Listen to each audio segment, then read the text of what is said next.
everybody on the hashtag sing your dialect. Declan, take it away. Are we ready? We're Let's ready.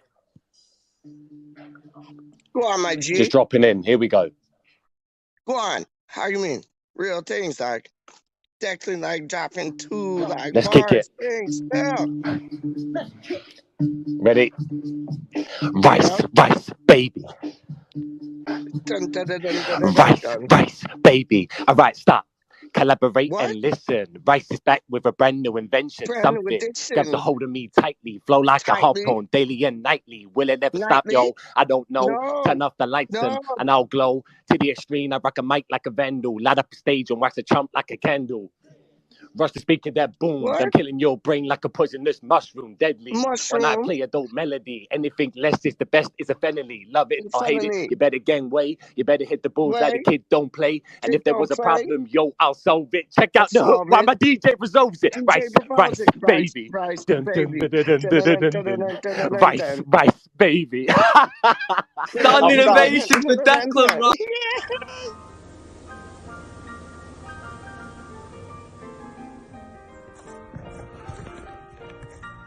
We are fucking massive.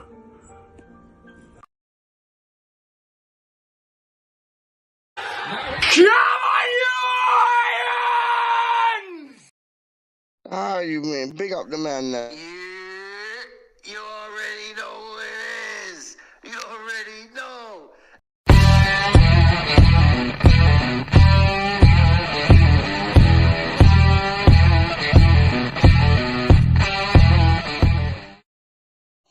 Yo, big up Budgie, big up Happy, aka Jupiter. You get what I'm saying?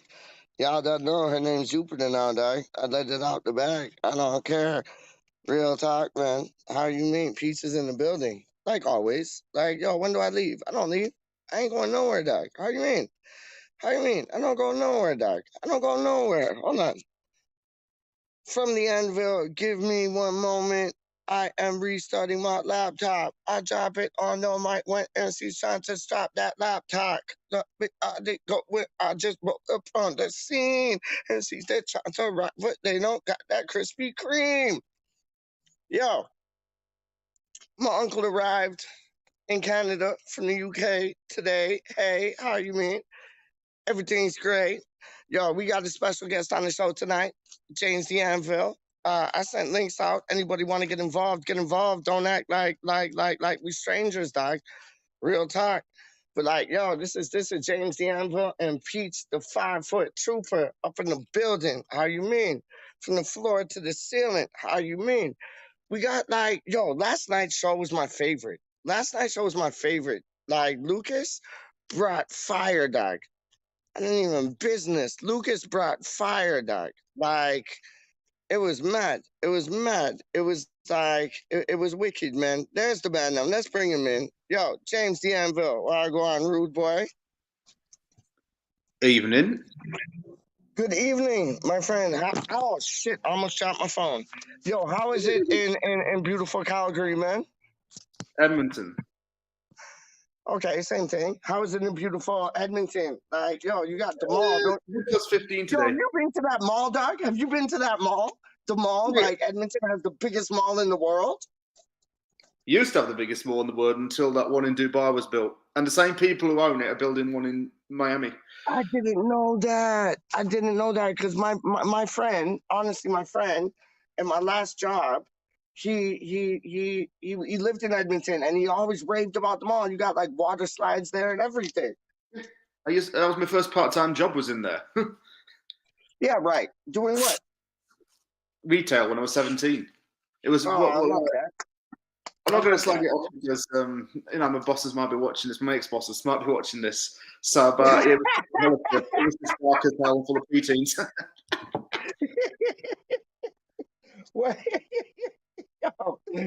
Oh my days! So retail, what retail shop was it, dog? Like Sears Hollister. or like the Bay or something like that? Hollister. Sears is. Oh. A 17-year-old would not work in Sears. I'm sorry, but I just wouldn't. The Yeah. Bay, maybe not as well. That's more like 50-year-olds. No disrespect. Yeah, it's like Hudson Bay things, isn't it? Like, I But know what you're talking about. yeah, Everybody else don't know what you're talking people about. I know what watching, you're talking about. Hudson's Bay Yeah. is like Debenhams. 100%, man. 100%. So let me ask you. Let me ask you before we dip into two things. What was your thoughts on Chelsea, man? Like, I was really upset and I felt ripped off. Yeah. What about yourself? Felt a bit sick after it, really. Felt a bit disappointed. I don't know why. You know, the one thing actually, I keep getting up at like 6 o'clock in the morning to watch these games, and when the season's not on, I actually get to have a line at weekends. I mean, I don't know why I put myself through it just for shit to happen. Yep. It's all right for you. You're getting up at a later time. Yeah. It's all right. If you live in Labrador, you're getting up at even later time.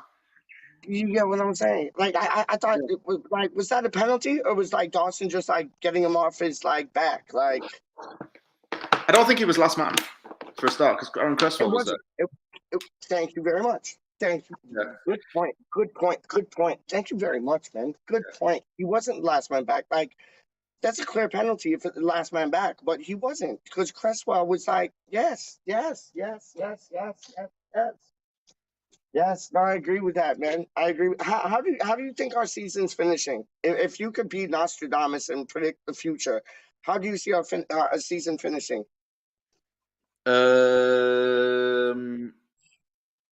It's tough because Newcastle are like 9 points behind us now, and everything's tightening up. And there's not long left. Yeah, I know, and because I'm a West Ham United supporter, I'm always looking at the bottom of the league. Like, I'm sorry to say that, but I am. And I tell you, it's like from like 29 points to 33 points to like it's mad. Like, if a squad gets like 2-3 wins, they'll do a Newcastle. Yeah, it's like this is the thing with the Premier League. It's just unpredictable in nature, and I think we've got teams that are fighting down there. Could you argue some of them are fighting? No, not really. I don't think Norwich and Watford are really fighting that much. You've got Burnley, who's putting up a fight right now. Yep. You've got Brentford, who's trying to have a bit of a resurgence. Yep. You've got Newcastle, who's had a resurgence, of course. Yep. And you've got a race for top four still going on. I think top four's done for us. I went on another channel. I go on. I'm on. It used to be called World of Sport TV. I think it's been renamed. I do a Premier League roundup show there, and I honestly admit we ain't gonna get top four. I don't think West Ham's top four caliber. We can't get there right now, and I think we're got to settle. If we get Euro what's it called, Conference League, I'll still be happy with that because it's still Europe, and I might book an away day out of that, to be honest. So, yeah, I see us better than that, though. I see us better than that. Like, I see Europa as like the worst predicament, honest, but top four, it kind of seems out of our grasp with Tottenham. I hate to say it, but I don't think we're gonna catch them. I really don't. No, but I mean, I don't know if Wolves will catch up to us though, because Wolves have got Chelsea, Liverpool, and Wolves are in shit form right now. They're really bad. First out. I know. By now, I think they'll blow any European chance they got. What do you think about Jota? Like, does Jota remind you of Jared Bowen? Because how Liverpool are interested in Jared Bowen, do you think like he'd be able to put in the same shift as a man like Jota, or no? If Bowen goes to Liverpool, I can see him being a backup because they've already got Diaz, they've already got Hot Jota. Yeah. It would be absolutely stupid for him to go there. If they hadn't signed Diaz in January, he would have gone there probably in the summer. But I don't see it happening right now. No, and it doesn't really concern me about him doing that. We could be bringing one of his former teammates to West Ham, though. Well, I want Shaqiri. No, I know King Lewis Potter. I know that, but like Shaqiri, I'd love Shaqiri at West Ham. Chicago Fire. I beg your pardon? He's at the Chicago Fire right now. He signed there recently. Oh, that's right. Somebody told me that the other day. I think it was Franco. You're right. Because Franco knows a lot of the players in MLS, and like he pars with them. And like, yeah, that's right, isn't it? He's with Chicago Fire. So it's like when Winston Reed went to, what was it, DC? He went to He went to Kansas, didn't he? That's right. That's right. My bad. He went, and Freddie Adu, remember him from like DC? He was supposed to be the next big thing, and he just fizzled. He fizzled. Remember, like Landon Donovan and guys like that. Yes, yes. He's half Canadian. Yep. His mom's from Nova Scotia. Yeah, yeah, that true. Like he's like East Canada, like not East London, but he's East Canada things, like East Coast things, and yeah, Landon Donovan. I always rated him, man. I always rated him. But that Freddie Adu cat, he was supposed to like be the next top boy, and he never lived up to his potential. No. And like, okay, so I called the show Crazy Eights because James came at me with he has 8 prospects. So I thought best way to like describe this show is Crazy Eights. And one player that I would have loved to have seen, like honestly, well, I would love to see, not would have loved to have seen. I would have loved to have seen him in January, but I would love to see Jonathan David. I want Jonathan David at our club. I really do. Is that one of your 8? He's not one of my 8, no. I'm actually diverting away from any transfer rumours and targets that we've been linked with. Because I think when we get linked with players, it gets blown out of proportion way too many. It's like, is it happening? Is it not happening? Is this realistic? Whatever. So far, I've got 8, and I've actually got way more planned for the foreseeable future. Look, I've got actually like tons here. That I mean, I see that. Yes. Big up Amanda. But you don't see us like putting in a cheeky bid for like Jonathan David, man. Cheeky, I think. Cheeky, sneaky. Let's get him across the line, like what? 35 million at the most. You have to take a punt at someone like that. What's that, man? You have to take a punt at someone like that. You have to take your chances. 100. David. Yeah. He will get up. So I've got 8 so far and loads more to go in the future. So stay tuned for more in the future, people who are watching. Yes. Okay, so I want out of your 8, right? Because you got 8.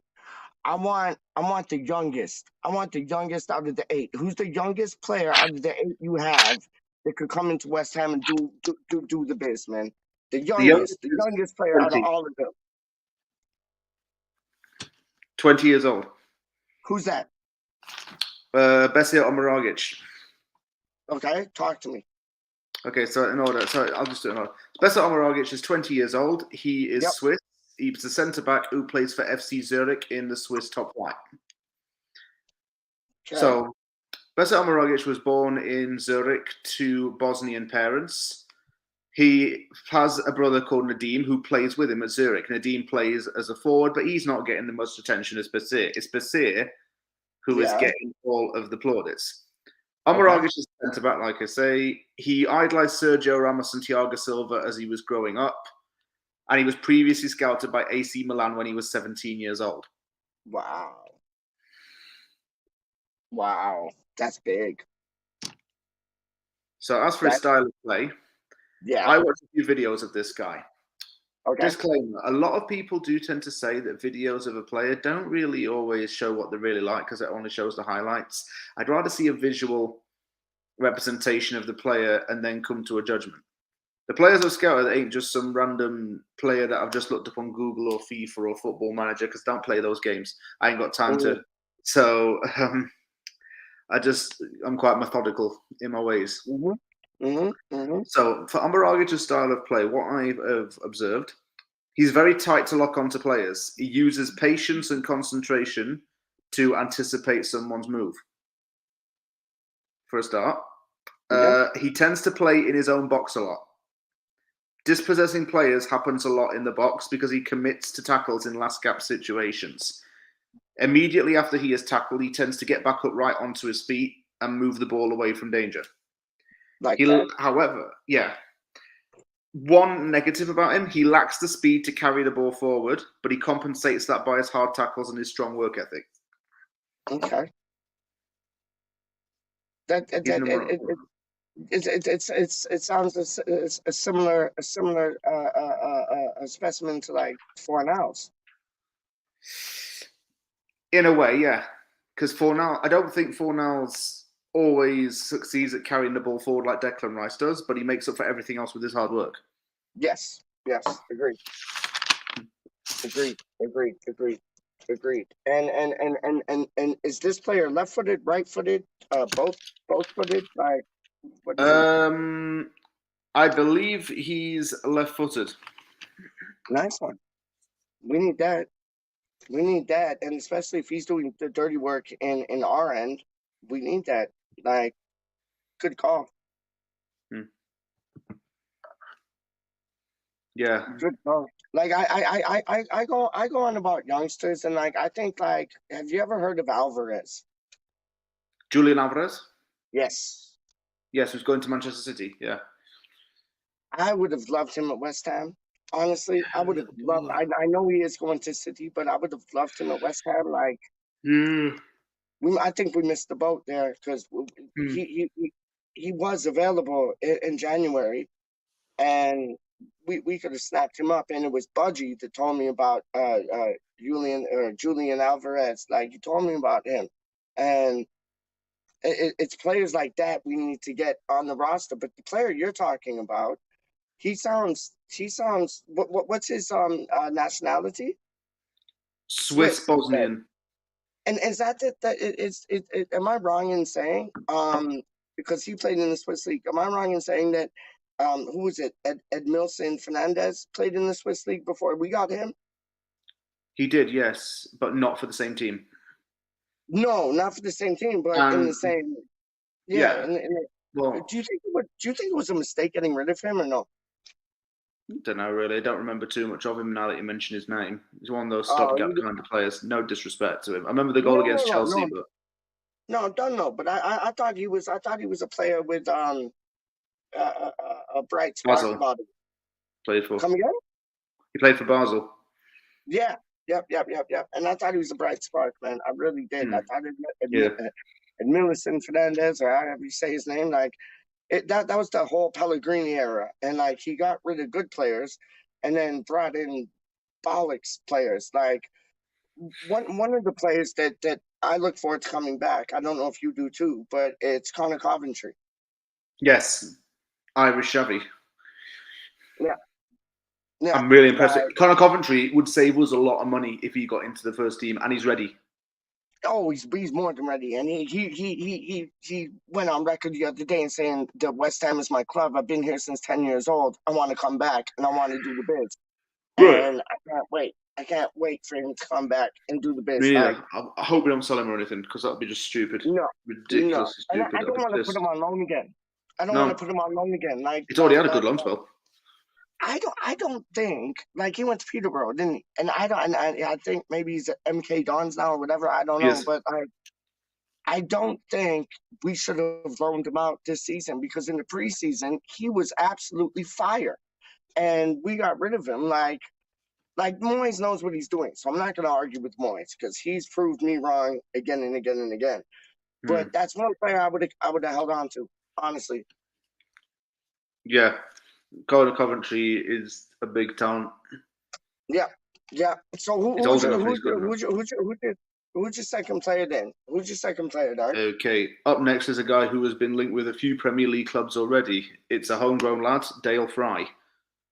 Oh, I heard of him. Who's he play for? So he's 24 years old. He's English. Yep. He's a centre back / right back, and he plays for Middlesbrough, his hometown team. Do you think we have enough right backs, though? Do you think we need another right back? Well, Fredericks is going to leave in the summer, isn't he?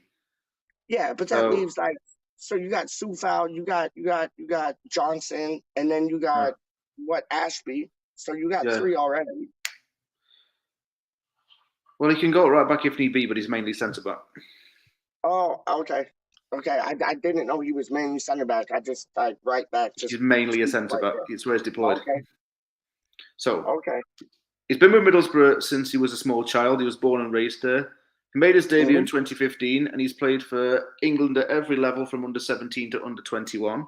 He was loaned out to Rotherham during the 2016-17 season, and he's had a lot of success at international level. He won the Euro 17 Championship in 2014. He won the Under-20 World Cup in 2017 and the Toulon tournament in 2018. He was also named one of the players of the tournament in 2018. Lovely. So as for his style of play, as I said, he can play centre-back or right-back. He's a very committed defender. His best attribute, which would help us out, is his aerial defending.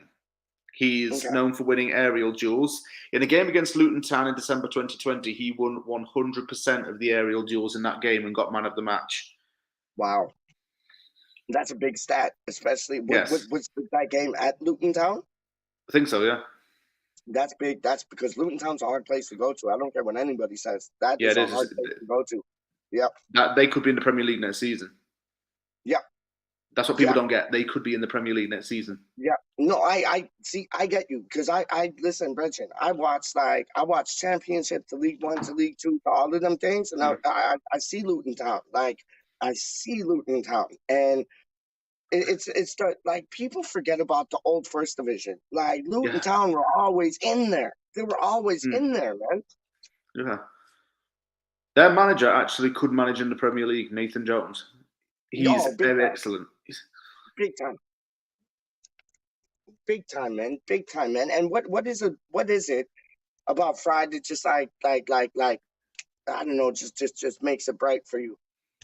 Makes it bright for me. He does all the gritty hard work. He's not scared to do anything too dangerous. He will do it.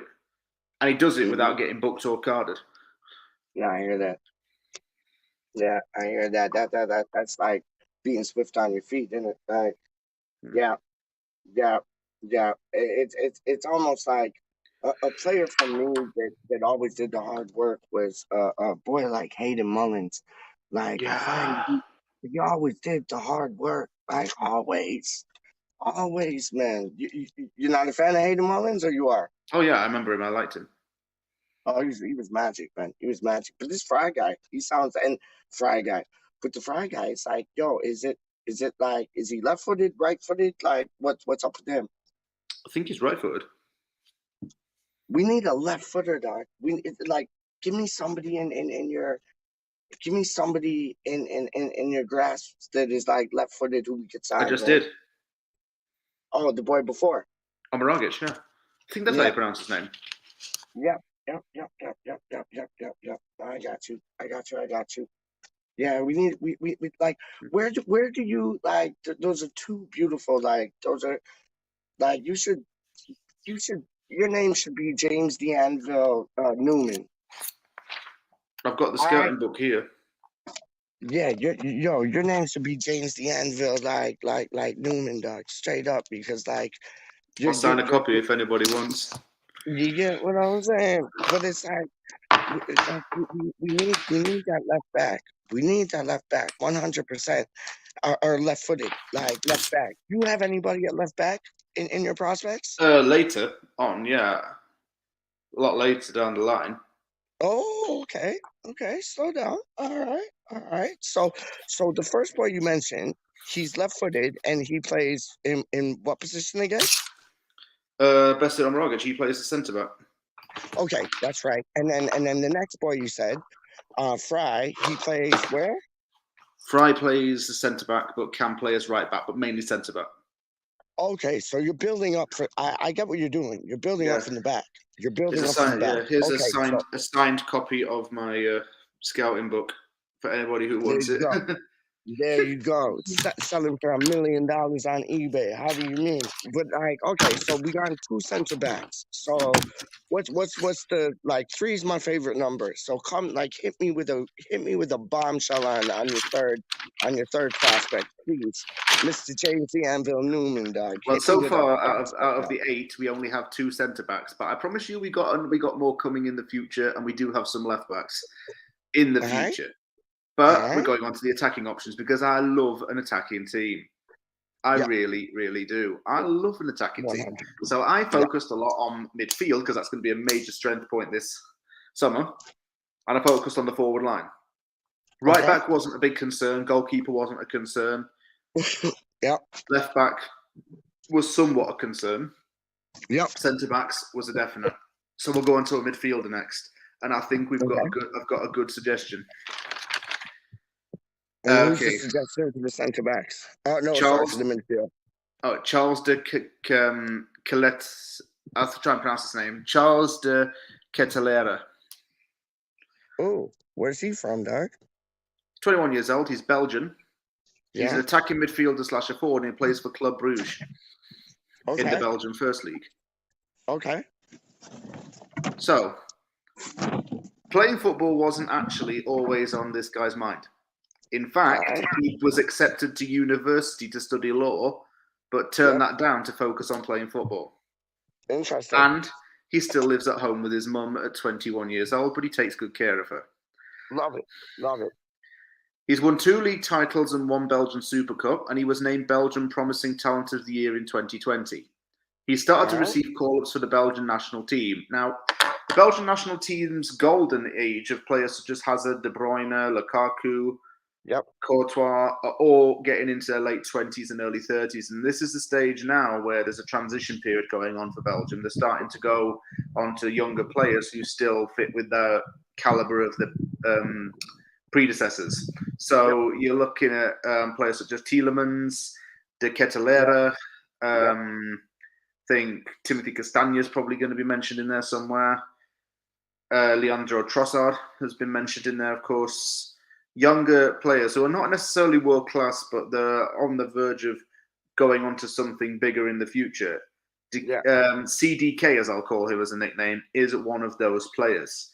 And I like this guy because of how attention to detail he is as a player. Okay. He's an attacking player by nature, but he moves the ball into direct and open spaces with precision, timing, and accuracy, not with flair and skill. His passing range really impressed me. He makes long curling passes to lone forwards and lone strikers, but he can make low passes from central positions deep into the box. Okay. He wins the ball back like Declan Rice does and then dribbles with it, and he can play a deeper role if need be. Now, the Belgian league isn't actually quite an academic league, from what I can tell. So his smarts take over from his physical attributes. If he wants to hack the Premier League, he's not going to have to change a lot, but he's going to have to change his physicality and some of his ball carrying strength. That said, though, he is still very, very good player. Okay. I like the comparison that you made with Declan Rice on this point. Because we'll always need somebody to do the dirty work and win the balls back. And I think Declan Rice does that phenomenally. I really do. I think he's one of a kind. I think he's worth every dollar that we're asking for. Just going on like on a little whim-wham, do you think we will get 150 million plus for Rice? I know I've asked you this before, but like, you think who's worth that in this day and age? I know, but I think he's gonna be like I think he's gonna be like one of those. I think he's gonna be like. I hate to say his name because I think the boy is fit, but Harry Maguire. I think he's gonna be like a next level like transfer like Sterling got me like I don't know upside down. I couldn't understand how he went like it was like 50 million or something. I couldn't understand that. I was like, what? Like, really? Is he that good? Like, and he has proved his worth here and there. But I think Declan Rice. I think you're gonna see like a transfer market like conundrum. Yeah. I honestly think he's gonna get every penny he's worth. I really, really do, and I don't want to see him go. I know he does not want to go. But it's just I think you're gonna see like you're gonna see something that breaks the wheels off of the trolley. Like he's gonna get that highest paid ever for a defensive midfielder, but now he's like box to box. But my point was, I love the comparison with the last boy from Belgium that he has with Declan Rice, like just breaking up play. He's not, not the same kind of player though. No, I know, but just the whole breakup play. The whole breakup play. I love it, man. I love it. Like, if just going away, because you named 3 so far, just going away, what is the if we could only make one signing, if we could only make one signing this summer, like put everything out the window, we could only make one signing. Where and who and what would that signing be for you, James? Out of my current three, or in No, general? just in general, just in general. Like I love your three, but like Honestly, where do we need? Well, we need a striker. So obviously, I'd say Darwin Núñez or Jonathan David. But get them done. Pay the money for him and get him. Yep. Who said? Someone said to me, Darwin Núñez would not come to West Ham. I'm thinking, now if we put the money in for him and we go back in for a bid for him, he would consider it. I mean, how well we do in the Europa League? This is going to draw players in. Oh, 100%. This season has been a advertisement for us to draw in players, and we can do it. Absolutely. I agree with you 100% because we've been in that position so many times when we've been after players and we can't offer them anything except like a relegation battle. Now we're in a position where we're able to offer them Europe. And I'll tell you, we get into the Champions League, James. It's like, hey, Sarah things. Like, we could attract anybody and everybody. Even if we qualify for Europa next year, same thing. Like, we could attract players, man. Like, finally, like, oh yeah, no, I agree with you. I think this year and this season has been an advertisement for us to draw players in. Well said. That was well said because I agree with you 100% on that. So who's your fourth player? Doug? Up next is Enes Ünal. Who's he? 24-year-old Turkish international who plays as a forward for Getafe in La Liga. Interesting story behind this guy, I have to admit. Tell me. If it weren't for Sergio Aguero's 94th minute winner against QPR back in 2012, Ünal wouldn't have had the career that he's had. That made his family support Manchester City. Hold on, rewind. What do you mean? What do you mean with the Aguero thing? Talk to me. That goal. Yeah. He was 15 years old when he saw that goal. Okay. And his family watched that game. Yeah. And they immediately started supporting Manchester City. He made it a goal of his to sign for Manchester City, and he did so when he was 18 years old. Wow. His father, Mesut, played in the Turkish Super League and played for the Turkish youth team. Enes joined Manchester City at the age of 18, never got a breakthrough there, but made a breakthrough in the 2016-17 season while he was playing in the Eredivisie for FC 20, where he had 18 goals in 32 games.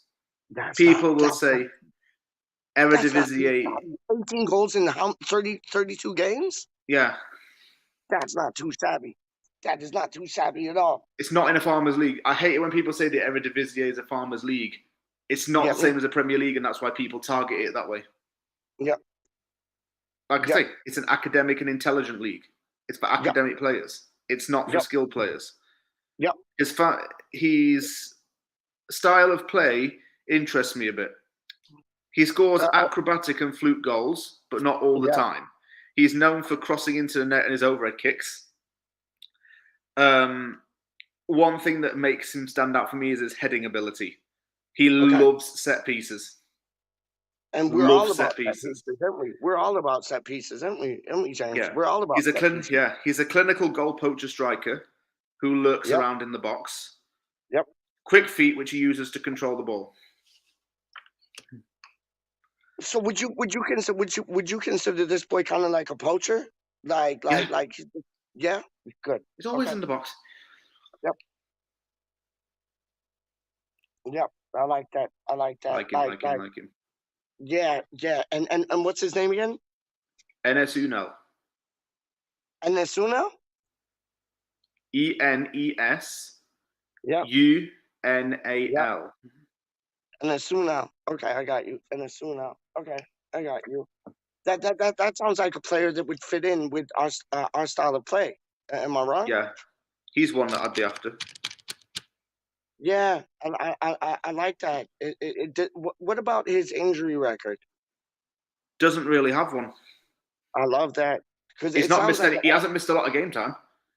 oh, I love that because it sounds like an Andy Carroll like revisited, but like that's why I asked about his injury record because we don't want anybody like taking up the injury table. We want somebody who can do the aerial duels and be a poacher for our team week in and week out.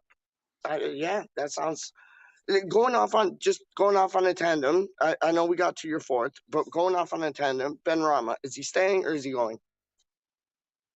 Staying probably for one more season. He's good in the team for now, but I think we need to change his role and have him a central. Yeah, like a Lanzini Not a role, winger. kind of like number 10. Not a like winger. Number 10, yeah? Yeah, not a winger. He's No, not good. no. You know what? Actually, yeah, Unal can play on the wing, Okay. but Okay. that would hinder him because Unal's not predominantly a winger. He plays as a forward striker. Okay. Yep. Now, going off on another tangent before you get to your fifth. Who's the boy? Keen Lewis Potter or Lewis Keen Potter? How do you say his Keen name? Lewis. Keen Lewis. Yeah, Potter. Keen Lewis. That's it. Big up. What's your thoughts on him? Because I know he's winger and then striker. Where do you think he'd fit in our squad if we did sign him? Do you think we would play more up front or more on the left?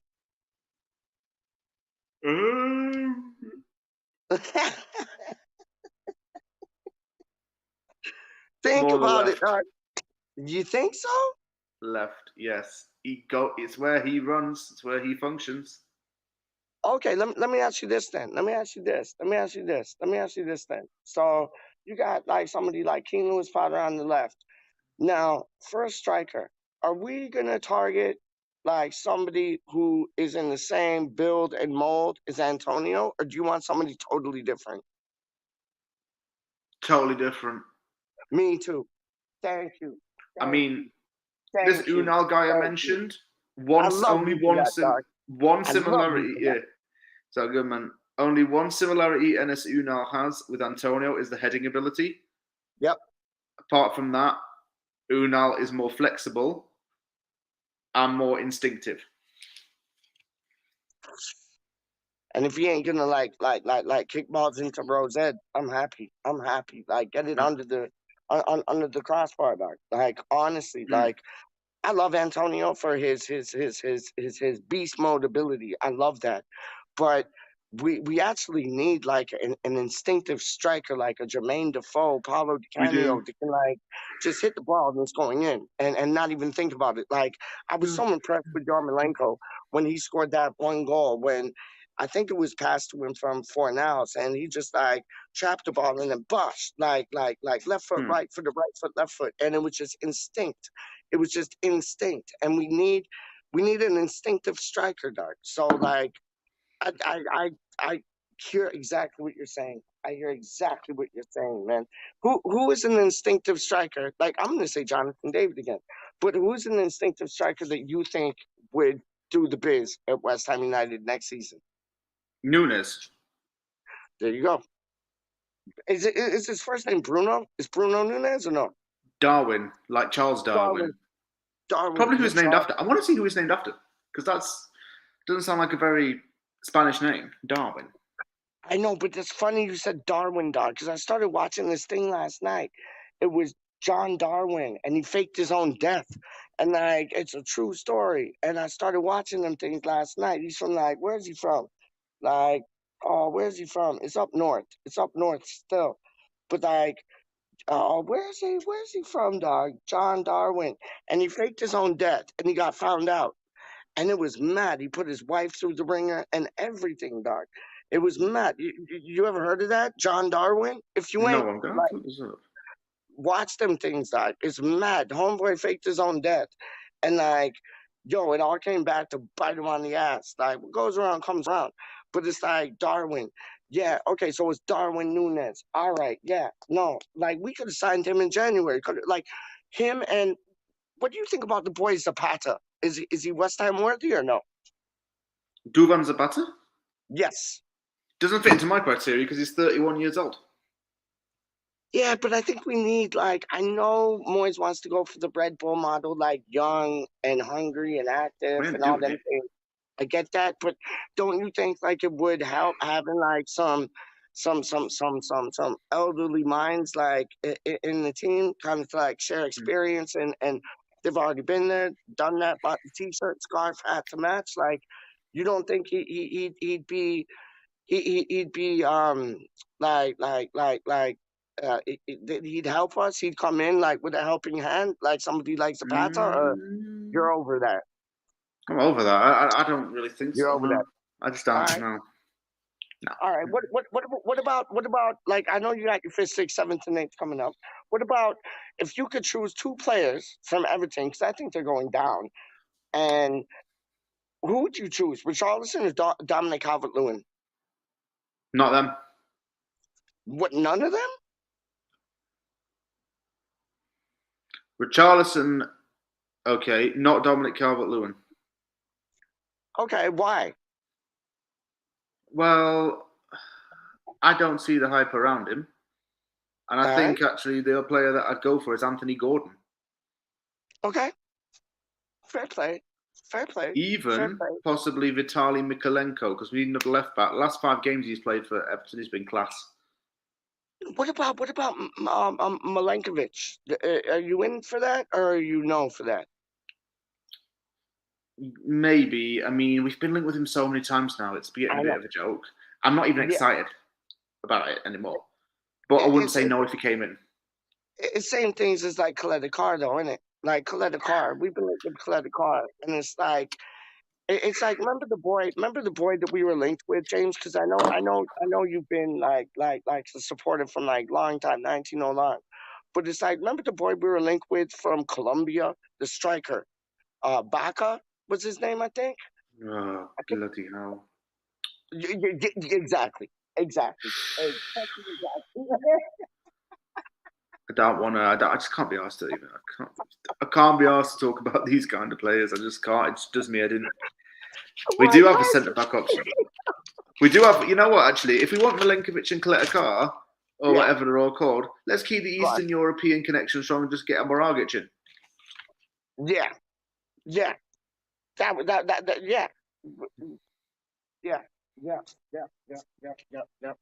Josh Cullen. What's your thoughts about Josh Cullen, dog? Do you think he should have left? No, not for that cheaply. Me neither, dog. That's like us trying to. That's like us. Like, who was it? Nottingham Forest or something. Like, big up Ryan Clough. But it was like, that was like us trying to like pawn off Langello for like 1 million quid. Like, are you joking me? Like, no thank chance, you. mate. Like, no, Richard, trust. It's mental to do that. Yeah. 100%. So let's go on to your 5th, number 5. Let's get live with number 5. Dog. Who do you got? Matteo Pessina. Say the name again, dog. I love to hear this name, dog. Say it again. Matteo Pessina. Yes. 25, Italian midfielder who plays for Atalanta. Not to be confused with the team that blew the 28-0 lead in the Super Bowl. Yes. The team that we played, like, what was it? We played them in the Betway Cup or something like that. Yeah. Dog. Like, coincidentally, Atlanta is known for its peaches, as is the state of Georgia. Big up. Yo, I'm in love. Dog. I'm in love. How do you mean? Okay, so talk to me about Atalanta is in Bergamo, Italy. So, Matteo Pessina, controversial one this is going to be, because guess what? He scored in the penalty shootout in the Euro 2020 final. Mm-hmm. And put one past Jordan Pickford. Mm-hmm. He's originally been on the books of AC Milan, but he has played for Atalanta since the age of 20. He gained national attention after he featured in the Euros, where he scored in the games against Wales and Austria. All right. As for his style of play, his biggest influences were Premier League players such as Steven Gerrard and Frank Lampard, whom he considers his all-time greatest idols. He watched them as he was growing up. He studied their styles. And although he didn't want to necessarily copy them, he wanted just to adapt some of their traits into his own game. He's primarily a deep line playmaker midfielder, but he has played as an attacking midfielder, and there are pros and cons to him playing in the latter role. He creates chances and makes successful dribbles. He averaged 68% of successful dribbles in Serie A in the 2020-21 season. I repeat, 86%. Whoa. If he plays as an attacking midfielder, it makes him rarely run at the goal. He prefers to pass it straight away. So attacking midfielder would not suit him in a West Ham team, but he'd be better playing off as, say, a number 8 kind of role. Yeah. And so like he basically James, he basically, like, I see what you're doing, and it's very smart. It's very intelligent what you're doing, because like I said before, you're building from the back up, kind of like how David Moyes is doing it. But like you're putting players in that have a lot of grit to their game. Am I wrong? Yeah, part of it's grit. It is, isn't it? It is. And like, you know what? This sounds like a boy who would get the ball and just like he'd be thinking 2-3 steps ahead. Bosh, there you go. Like to Lanzini. Bosh, there you go to Benrahma. There you go to Bowen. Like he'd be distributing the ball well. Like the player I think you said before, I forget his name, Nunes or Nasu or him, like he sounds like a boy that could like kind of do a Pedro Obia and kind of like just ping it off to people, like, you know what I mean, like that. Yeah, I get where you're coming from. You're building from the back up, and I like this. I like this a lot, man. I like this a lot. So what are his weaknesses? Like if he has any, what are his weaknesses? Weakness would probably be... His dribbling sounds absolutely like magic, spot on. Yeah, his weakness would be him playing as an attacking midfielder in the Premier League, because I think he'd be too hesitant in that role. Attacking midfielder tends to feed a ball through. He prefers to do it from a further back position. Okay. He needs to learn to not keep possession for long periods of time. So in Italy, he's used to keeping the ball. He needs to get it moving. Not that he's a bad player.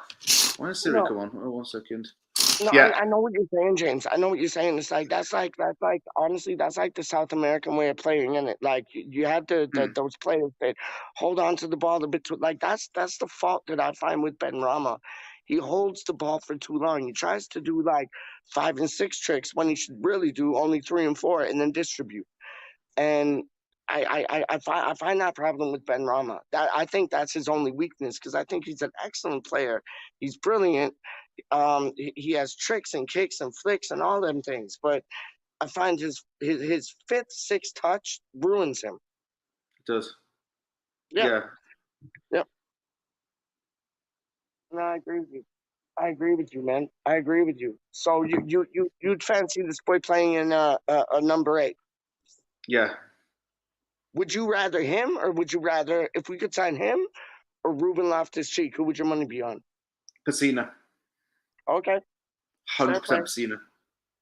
Why?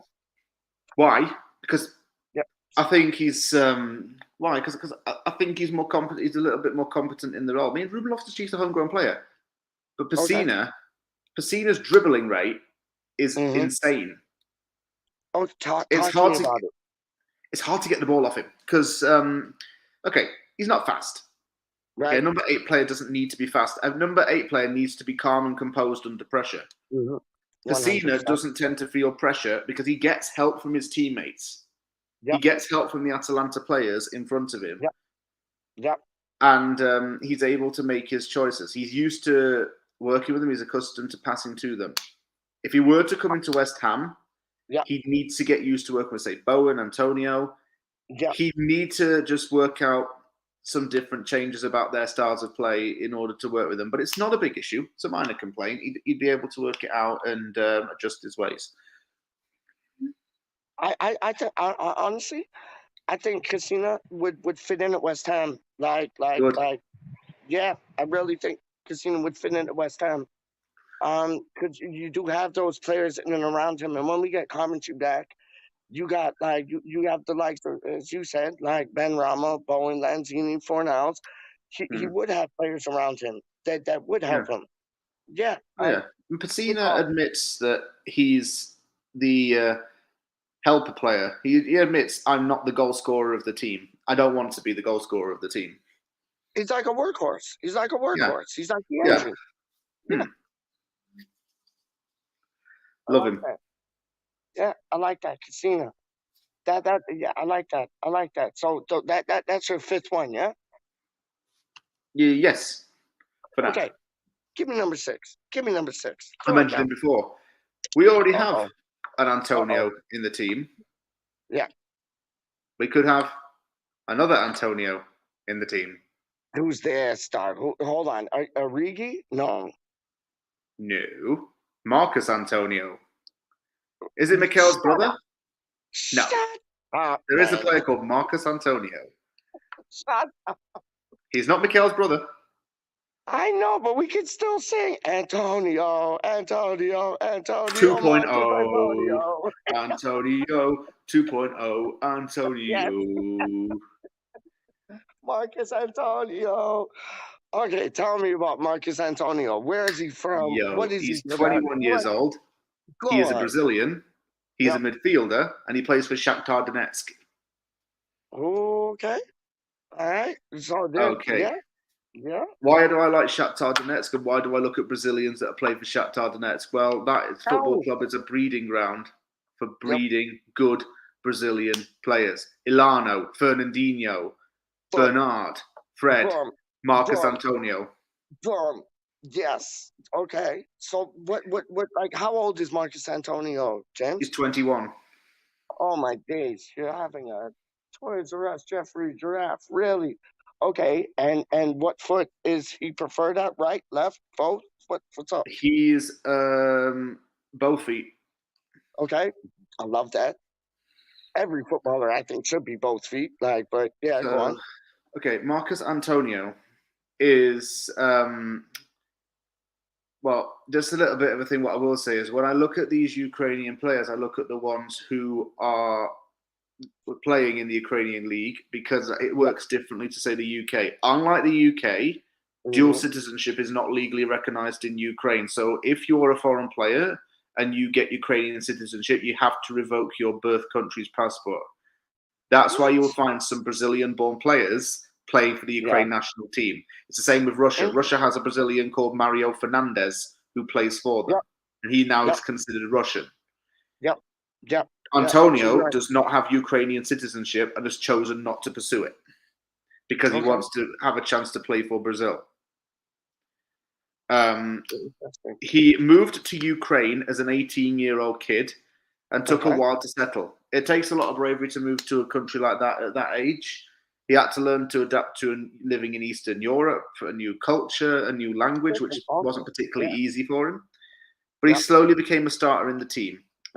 He tried to learn Ukrainian as quickly as possible, but he always had Brazilian players to help him and look after him and take him under his wing, because he was still a little baby, 18-year-old kid on the team. And he came to Ukraine. People like at first laughed at him and said, "What's this random kid doing at the club?" After his debut, the opposition fans in a Shakhtar game were like this. Watching him play. They were like, how? Man. 3 words to describe Marcus: tricky, skillful, clever.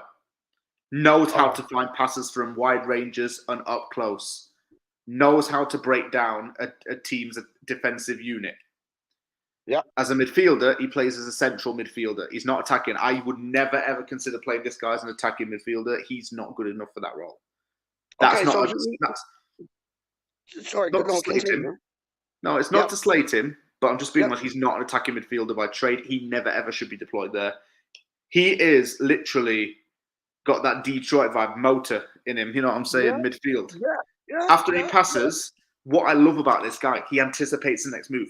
After he passes, he's running straight into a vacant space. He's off the ball presence. It's like off the ball movement. He's immediately getting the ball back, and then he's running into space, calling for it back. Love He wants to be involved as much as he can. He passes with both feet, and it does some pressure and non-pressure situations. 21-year-old kid who's moved away from his family, knew that it was going to take a lot of responsibility, made his debut for Shakhtar as an 18-year-old kid. You know, a lot of fans were like, yeah, putting on an 18-year-old kid in a big game, what's that gonna do? At that moment, Ukrainian football fans watched as Marcos Antonio went from a 18-year-old kid into a Samba star. Nah, man. Like, yes. He sounds like a perfect backup for somebody like Thomas Suchek. Like, because I know Thomas Suchek likes to go forward. Right? You get me? Like, I know Thomas Suchek likes to go forward, but he's kind of being held at the midline. And this kid sounds like a perfect, like, not replacement, but somebody better than Crawl. You get what I'm saying? Alex Crawl. Yeah. He sounds like Alex Crawl gone right. Real talk. Like, do you see Alex Crawl pissing off end of the season? Piss him off and get Marcos Antonio. That's what I'm talking about. Yep. You will. Now, look, Marcos Antonio will have to accept that, one, there's no need to take a DNA test. He's not related to Mikhail in any way, even though there's 10 years age gap. Yeah. One's Brazilian and one is English/Jamaican. One thing Marcos Antonio would have to, not reluctantly accept, but he'd have to accept that he's not going to start in the first team at West Ham. And that's something he would accept. He accepted it at Shakhtar. He was like, okay, I've come to this club. My starting position is not guaranteed. I've got to work hard in training. I've got to work hard on the pitch for that. But if he were to come in as a backup to Suchek, it's a competent backup because he would cover ground. His off-the-ball movement is deceptive.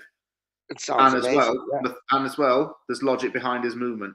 He passes the ball, gets into a space, and calls for it back. Yep.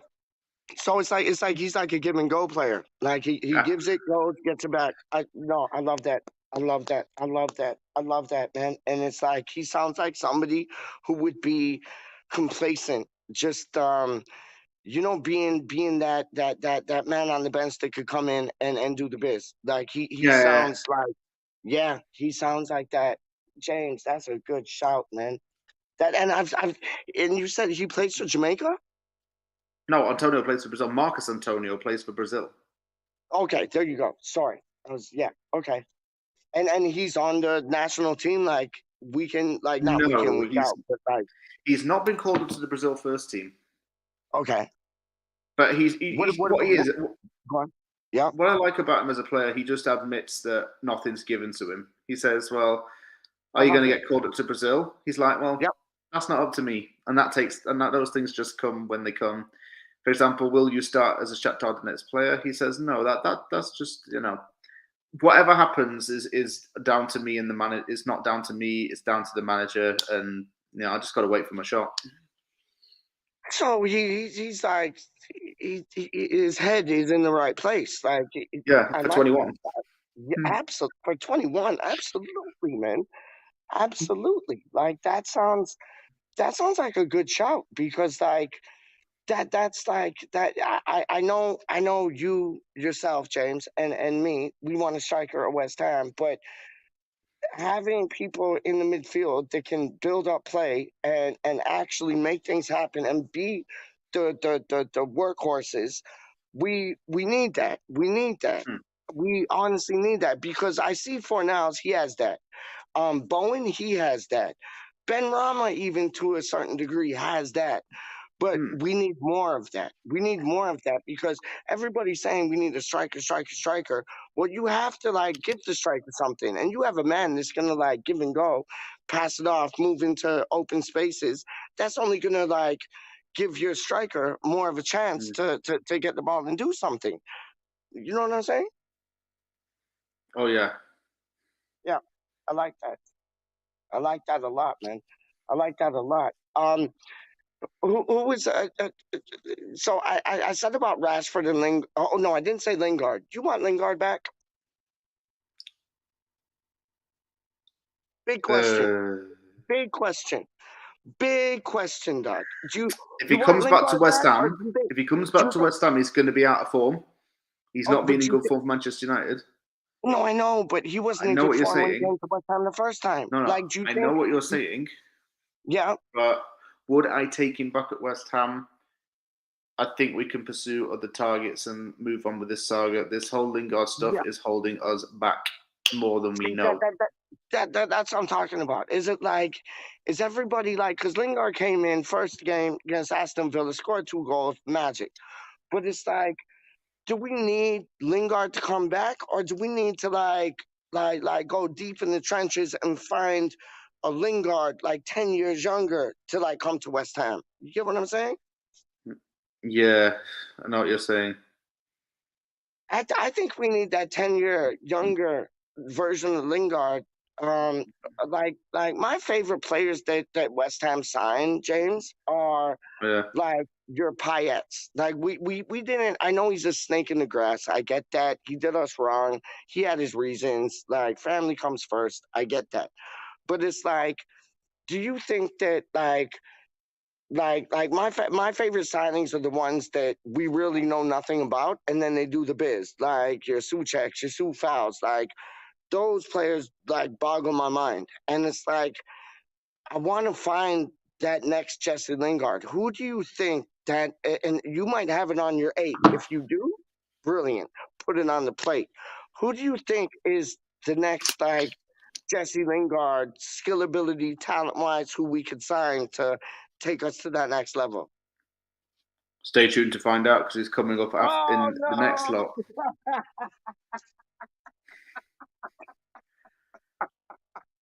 Bro, I'm not doing that. I'm not doing that to piss y'all off. I'm not doing that in your back pocket, don't you? I ain't doing that to piss y'all off. I ain't doing that to piss y'all off. Don't worry. Don't worry. Don't worry.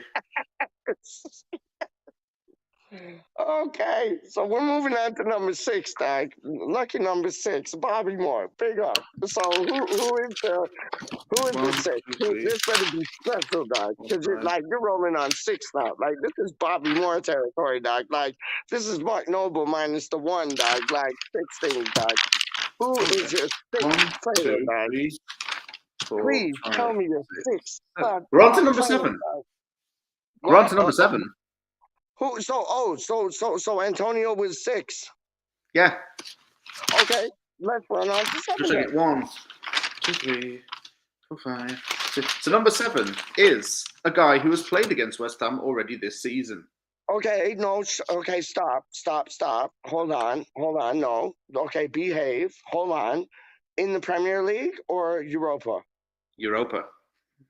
Ooh. Position wise, where's he playing? Midfield / wing. Oh my days. Oh, okay. Proven goal scorer. Yes. Oh my!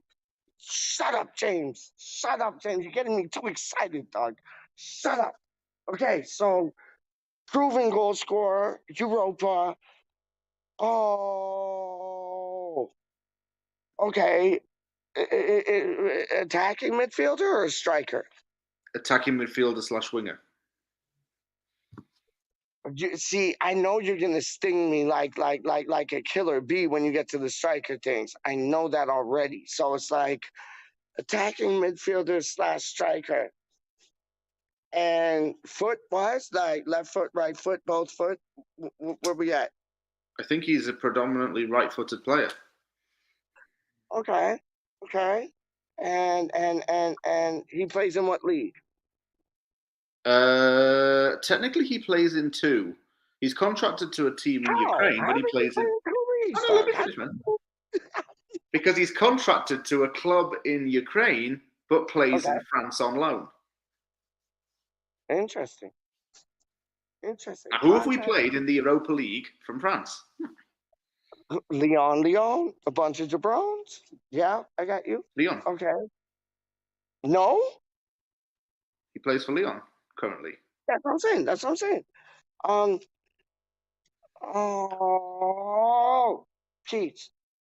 Fucking think. Who is it? Oh, who is it, Doc? Who is it? Who is it? Who is it? Who is it? His name is tHe. Yeah, that's the boy that they signed from Brazil to like play against us. They did the dirty work on us on that one, Doc. They did He the had dirty to, work on the that. weeks before he left Shakhtar, he went through mental hell. Seriously, he Oh, did went he? through psychological hell. I honestly, I did not know that. I did not know that. He went through a Oh, lot of turmoil. bless him, bless him. I did not know that. I'll tell Because you why. James, I just heard that, like, honestly, I just heard that, and big up everybody in the chat. My phone's all messed up. That's why I'm not going through the comments, and I'm enjoying so much talking to this man, James. That's why what I heard, it was like they just signed him to like because they took advantage of that transfer window like from March or whatever to like April 7th. They took advantage of that and they got a player, and I wasn't mad. I wasn't mad at all. Like, we should have done it. We didn't. They did it. Good for you. But yeah, he's isn't doesn't he have like Brazilian like background still? He is Brazilian. That's what I'm saying. Yep. Yep. He's good friends with Marcus Antonio. Oh my. Now, Yo, go on. why tHe went through a horrible last few weeks is because of the conflict in Ukraine. Okay. He and several Brazilian players put out a video begging to get help to get out of the country. Oh. He packed his bags, got on Yep. a coach, Yep. and got into Romania and could not be found for a few days. He lost contact with his club. Everybody. Yep. But he eventually posted that he was safe and well. Good. And Good. he said, well, no disrespect to Ukraine. I've enjoyed living in this country, but I can't live here right now. Yeah. And he said, for the time being, I want to go somewhere else to play football because I still want to play this sport. Yeah. I can't stay in Ukraine. So that's when Lyon came knocking at the door and they offered him there on loan. Mm-hmm. Now, his goal scoring record, mental. One goal every 3 games. No, stop it. Yeah, Like 75 games, 25 goals for Shakhtar. That's a 3-to-1 ratio. Stop it. Say that again, Doc. Say that again. How many games? 75 games, 25 goals. That's a 3-to-1. That's not too shabby, man. How do you mean? Not Farmers League. Don't. And people, I am just going to tell you all now, do not say Shakhtar is a tin pot club. They even have this on the back of their shirts. See that? That logo on the back of their shirts. Because they were formed from working class grit. Shakhtar hasn't even been able to play in its home stadium for the last 8 years because of the conflict in the east of Ukraine. Yeah. But that's a real gritty team. Yo, but everything you've been on about, dog, it's been like, it's been grit, tackles, and just like getting stuck in, and like workhorses, like real talk. Like, yo, Brethren, like, yo, I'm, yeah, like Marcus Antonio. You had me at Marcus Antonio, like Jerry Maguire, like the gal there. She was like, you had me at hello, you had me at Marcus Antonio, dog. And this boy sounds like legend things, dog. Legend, like what? 75 games, 33 goals, It's 25. 25. Still in the same like spectrum, man. Wow. And left-footed, right-footed, like he's both-footed or right-foot again. I think he's mainly left-footed. I've got some notes about his style of play. I love he's left-footed players. I think they're special. Yeah, go on, left-foot's the best. Unlike the other two who mainly use hard work and graft, tHe likes to use flair, trick, skill. See, so that's he's like got the good total technical opposite. ability. Yeah, go on.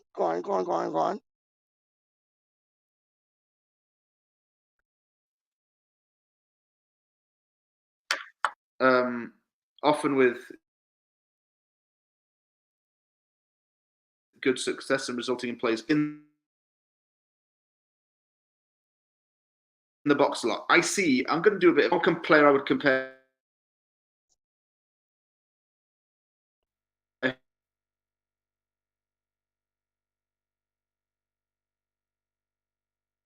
Marcus Antonio sounds dope.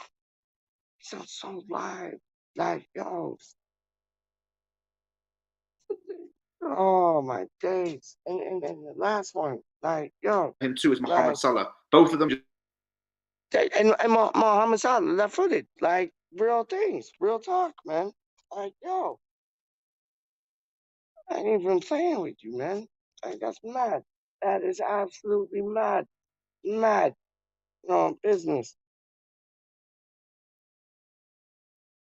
How much would like he cost us though? Are you looking like 50, 60 million, 70, 80 million? Like No. it's weird. Like how much then? No. Come again? 20 million, I'd say roughly. What? Because I know like people like James, honestly, like I know we're living in a new age and a new era, but it's like 20, 30, 40, 50, 60, 70 million gets passed around like it's like £5 here, like $5 there. You get what I'm saying? And it's mad. It's like that's Marcus a lot of Antonio. money. Marcus Antonio will be how much? What, 50, 60, yeah? Because he sounds dope. He sounds dope. And the player before, like just like give and go type thing, dope. Real talk, man. Like it's just mad about like the millions and quadrillions. Like you want to pay like so many millions to this person. Like yo, those millions like now like seem to everybody like hundreds. Like okay, well I'll pay like so much hundred for this person, so much hundred for that person, and it's mad. It's like it's not hundred, it's millions. But it's like they got so much money. Like how Newcastle is like the richest team in the world type thing. And you can see the money like actually like doing something because like yo I fear for Newcastle next season. I really do. I think they're gonna sign everybody and the best friend to like that club, and I can see them doing big things, man. And like, can I ask you like, would you want to get overtaken by some rich Saudi Arabian to like inject money into the squad to like be on the next level, or would you like to continue the way we're going? Money doesn't always talk. That's what I'm talking about. That's the issue. Yo, I'm 100% with you on that, homeboy. 100% with you on that. I can't say yes to that. No, listen. I love that. That's the answer that I wanted because I see that money don't talk and bullshit walk, and it's like you need to get a team that gels together. David Moyes seems to be doing that. You just need to add in like certain player here, and you've talked about certain players here, certain players there. Like honestly, you need to add to what you have. And we can add to what we have, but you don't need a billion, quadrillion dollars or pounds, whatever sterling, to like add to that. You just need to get the right heads in to the system and the team that you're trying to create. And no, 100% agree with that. 100% agree with that. So yeah, no, I hear you on that. And the last player, if that was the seventh player, wasn't it? Like, what is his name again? tHe. Okay, yeah, the boy from Lyon. Like the French word for head with A on the end. tHe. I got you. And I never knew, James. It's like, it's honestly a heartfelt, warming story about him being in the Ukraine and then like learning two things of language and doing what he did. Like he's made to look like a bad person because like Leon just brought him in to like finish their season up and get themselves up in the Europa League. Well, we done knocked them out, so they can piss off. But it's like I never knew the story behind the story. You get what I'm saying? Well, tHe had to flee to Romania, and Yep. After a while, fans of Shakhtar were saying, "Oh, where is he? Is he okay?" But they posted a video on social media like that. Yep. He's not been disrespectful. Him and Marcus Antonio were not disrespectful about Shakhtar. They said, "We like this club. Yep. And we like Ukraine. We think it's a nice country with nice people." Good. But we have to think about ourselves, kind of, and we need to get out somehow. 100%. I'm not sure what Marcus Antonio's done. I think Marcus Antonio has left Ukraine and gone to another country in Europe for the time being. Yes. But he's keeping close contact with his mum and I love that. still letting everyone know what he's up to. I love that, man. And tHe is he's a talent. He's a talent. Like I can't deny that. Like he is a talent, and we're playing, just to go off on a whimsy whamsy. We're playing Frankfurt. Are there any players at Frankfurt right now that like kind of open up your eye?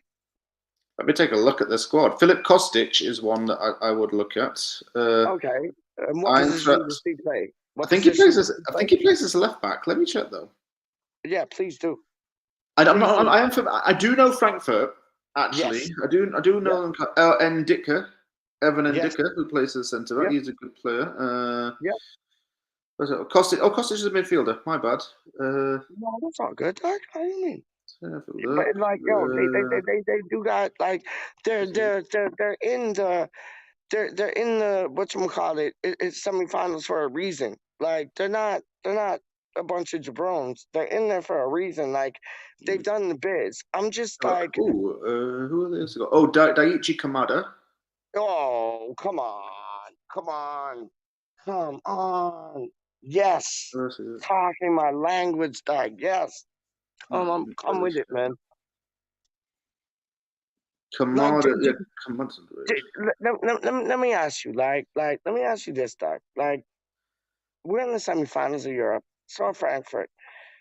I was fearing Frankfurt more than Barcelona, to tell you the truth. Honest to goodness, I was. I swear on everybody's life.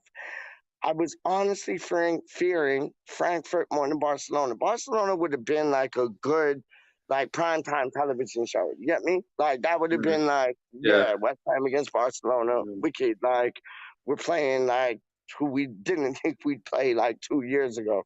But it's like Frankfurt, they're like a dark horse, and we have to take them seriously. Like if we don't get a 3-0, 4-0 in the first match,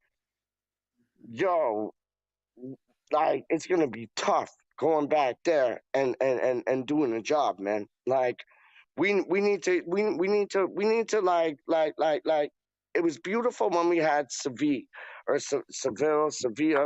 It was beautiful when we had them and we played them like second leg at home and we did them in. But then you saw what we could do when we went to Lyon, and you could see it in the players' faces.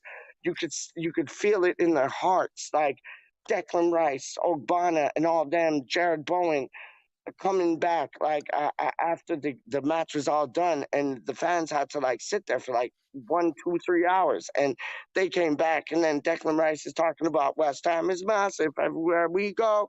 Like you have to respect that, and I respect that. But it's like Frankfurt, that's the team I'm fearing, even more so than the final. Like I know we could get Rangers in the final. I want Rangers in the final. Me too. Than 100%. It's technically my second team. You don't know. Like, brethren, I got an uncle from Glasgow. Like, Me too. I got the Rangers scarf. I'm 25%. You get me? You get me? Like, I got the Rangers scarf. Like, he gave me that. He gave me that. Like, my uncle George, George, he gave me that. Like, and it's like, I respect Rangers for the style of play. I respect them for the support. I love them because they love the Queen and Celtic don't. Real talk. And it's like, I would love that. I don't want to face Lipstick. I'm calling them Lipstick, not like Sip or whatever they're called. Light Spick. Leipzig. I'm calling them Lipstick, dog, because we're gonna watch that Lipstick right off of them, dog. Well, we're not going to. Rangers are, and it's like, yo, I honestly feel like Frankfurt is going to be a tougher game than the final for us. Do you agree or no? Frankfurt is going to be a tough game. I think we get through Frankfurt, we're going to have an easier ride to the final. I mean, yeah, you know, the hard work getting to the final is not an easy thing to do. And we've actually not had an easy route to the final. We have not. We haven't. We have not. We've had the tougher route compared to other teams. Yeah, 100%. You know, we've got that perseverance about us that makes us want to go there and makes us want to get there more and more and more. Could I ask you something though? Like, why do we play like Harlem Globetrotters in the Europa, but we play like flipping the Indiana Pacers in like the Premier League? Like, is it because we got like 1.5 eyes like on the Europa, so we're only blinking at the Premier League? Like, I don't get it, but when we play in the Europa, dog, it's like we're like not letting any of the man them have any time on the ball. We're there. Can't afford to let them have it. I beg your pardon? We can't afford to let other teams have it. That's what I'm saying. But why don't we do that in the Premier League, like every day? Like, honestly, because the Premier League, we have more collateral in the Premier League because it's not a make or break necessarily. If we lose a game, it's not like we're going to be knocked out of the league. We're not in a relegation fight there as such. So, in the Premier League, you at least have a saving grace if you lose. In a way, in the Europa at these stages, you don't. Once you're out, you're out. No, you know what? You couldn't have said it better. Going off on another whimsy wham. Who's the 3 teams that are getting relegated? Dog? You got Norwich, you got Watford. Who else? Who's going to be the final one? Is it going to be Everton? Is it going to be like, are Newcastle going to come back in the mix? Like, what's? I hope Newcastle get relegated just because, like, to spite them, like, you're the richest club in the world. Like, I want it to flop, which isn't, like, nice. But, like, no. I love that. But, like, I think it's going to be Everton, Watford, and Norwich. Am I wrong? Yes. I'd nick loads of players from Everton. Because to be honest, that club is toxic to the core. Everton is toxic to the core. Their owner is horrible. Marcel Brands doesn't recruit properly. They've got a lot of ego players. They've only got Gordon, Richarlison, Mikalenko, Jordan Pickford. John Joe Kenny can stay there. The rest can sod off. Let me ask you this, because you said Jordan Pickford, and Jordan Pickford like brought like a new spark in my mind. Jordan Pickford is wicked, but like that just brought goalkeepers like in my head. Do you think, like, I personally would love Areola to sign a new contract, to sign a contract with West Ham United, get his wages down, pay the 11-12 million. I'm happy. Do you think that Rob Newman and West Ham will do that, or do you think they're looking elsewhere? Because like I've seen like different articles about like how we're interested in like this goalkeeper and that goalkeeper, and it's like, why are you like looking outside of the bush when you already have it like there? Like, would you hold on to Areola, or would you let him go? Yes, I would hold on to Areola. I'd hold on to Areola. Yeah, it's already proven. I wouldn't even bother signing a new. No, it's just going to make matters more complicated if we just sign another goalkeeper from elsewhere. No. Just, you've already got Areola at the club to keep him. It's not hard. Yeah. And he's already like he's already like in the culture of West Ham. He's been there. He's kind of like what was the player that you said is comfortable being on the bench? I think it was your 3rd or 4th one. You said the player. It was Mark Santonio, wasn't it? Yeah, like he's. I find similar traits with Areola. Like he's your first choice keeper any day of the week for any other team, but he's kind of taken the role at West Ham being like that cup goalkeeper or that Europa League goalkeeper. You know what I mean? And like, Uh, I respect about them. He doesn't whinge. Like he's ready to like put in like 2 shifts when he gets the chance to do so. I'd hold on to Areola. I think that's the future. I really do. Ben Johnson, Ashby, Langello, Baptiste, Elise, like Areola. I see Connor Coventry. Like I see that as the Perkins. I see that as the future of West Ham. Like I really do. What's your thoughts on that? Areola and Johnson definitely are the future of our club in the long run. Declan Rice is as well. Yeah. These are players we need to build a team around. Yeah. The young players, you attract young players in through these kind of players. Players I scout in all this are roughly 23 years old average age. So that's the other thought process that goes behind it. Oh, big time. And this is like people do not understand, James. Like how old is Declan Rice? Like what, 23. early 20s, 23, yeah? Shit, my dad was right. Bugger.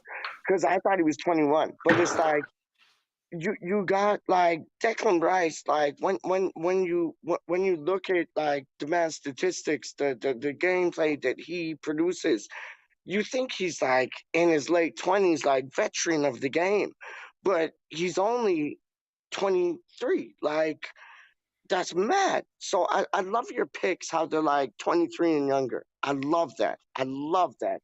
I absolutely love that. And that's what Moyes said when he first like signed his new contract with us. That's the first thing he said. He's going to keep the team young, and he's done so. He's done so. Yeah. And like adding somebody like that Potter boy, like we already got a good relationship with Hall. We'll be able to get him in, and it's like he's young. You know what I mean? Like he's. A young person with the old mind on his shoulders, like old head on his shoulders, man. Honestly. Yeah, exactly. Nah, I love it. So you got your final player coming up. This better be big. Man. This better be big. Like you got to blow David my Moyes will mind probably right know now. this guy. Come again? David Moyes should know this guy, and if David Moyes hears the name, he'll go, "Oh yeah, I remember him." So your last player, don't give his name out straight away. Like what is he good at? Like leave his name till last, dog. Like what is your last player good at? Because I know you've been like ball control, dribbling, and scoring. You know what I like? You got the grit, and you started from the back up, but you had the dribbling. It was Mark Santonio that had the dribbling, or was it the player before? Marcus Antonio had the off-the-ball movement. tHe was the one that had the dribble. Marcus Antonio had the off-the-ball. tHe had the dribbling. Yep. Pessina had the dribbling. Yep. Unal had the heading and free goals. Yep. I like that. CDK had the passing range and the accuracy. Dale Frye had the heading ability. Omaragic had the patience. Okay, so this boy, the next boy who we don't know the name of, and we're not going to say the name till last, but he has dribbling. What else does he have in his locker, Doc? He has dribbling. Is he off the ball good? Is striking good? Like his striking's decent. Yeah, his striking's very good. How many goals in how many games? How many goals in how many games? I know in his last 4 seasons he's had 10 plus goals. Okay. He's university educated. Beautiful. And he has a business degree. Okay. So he got something to fall back on, but like homeboy has like no, he needs to fall back on. He's intelligent. He's intelligent. Okay, so his dribbling skills are fantastic. Off the ball movement is wicked. Like how many goals in how many games again? For this guy, I actually didn't get that stat, but I know he's got 9 goals so far this season. I think the highest he ever had was about 16 goals in one season. Okay. He's a 10 plus kind of Yeah. guy. Yeah, double digits, and he knows where the back of the goal is. Well, Yeah, yeah. Okay. What league does he play in? La James, Liga, love it. What team? Real Sociedad. Okay, didn't David Moyes manage Real Sociedad, or was it Atletico? What was it? Real Sociedad is where he managed, and he really liked living there. He said, Okay, and does he have relations with this player? not strong relations, but very brief relations. Okay, okay. And where does he get his goals from? Like outside the box, inside the box? Like, talk to me. He gets his goals from either attacking on the left side or being in the box. Okay, okay. So okay. And what about tracking back? How good is he at tracking back? This player. Needs a little work on that, but it's not awful. He's not awful at it. Okay, It's not his okay. biggest strength, though. Okay, so he's not your poacher like the other boy there, but he likes to tend, he likes to stay in the final third of the opposition. Yeah, Yes, he does. love that, love that, love that. But how old is he? And I know you're not going to say over than 25. So how old is he? 25. Boom, boom, boom, boom. And what is his name? Mikel Oyarzabal. Woo. Okay. So we got an That's nice. Antonio, first name Marcus. Then we got a Mikel. I love that. Okay, continue. We've got a Mikel, a Marcus, and a Mikael. I love that. I love that. I love They'll that. all be best of friends. What do you like statistics wise? Put it out the south. What do you like about this player? What I like about this player is his ability to take shots first time when he's in a goal scoring opportunity. He's a first time player who believes that striking the ball first time gets more power on it, and that's what allows him to score his goals. Precision shooting. So he's instinctive. I'll just reference the statistics. He's an instinct striker. He's an instinct striker. Like he gets the ball, Yeah. doesn't even think 63 about it. goals in 224 games. Go on. 6 goals in 21 games for Spain. Yes. Euro under 21 championship winner in 2019, along with Pablo Fornals. Okay.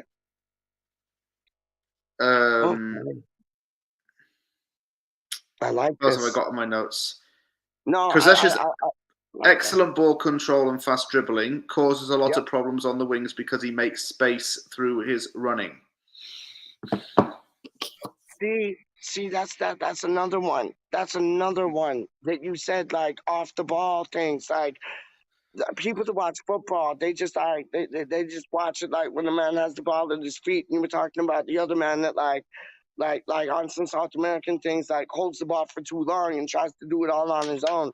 I love the off the ball thing, and that's David Moyes' style of play, and that's how football is a simple game.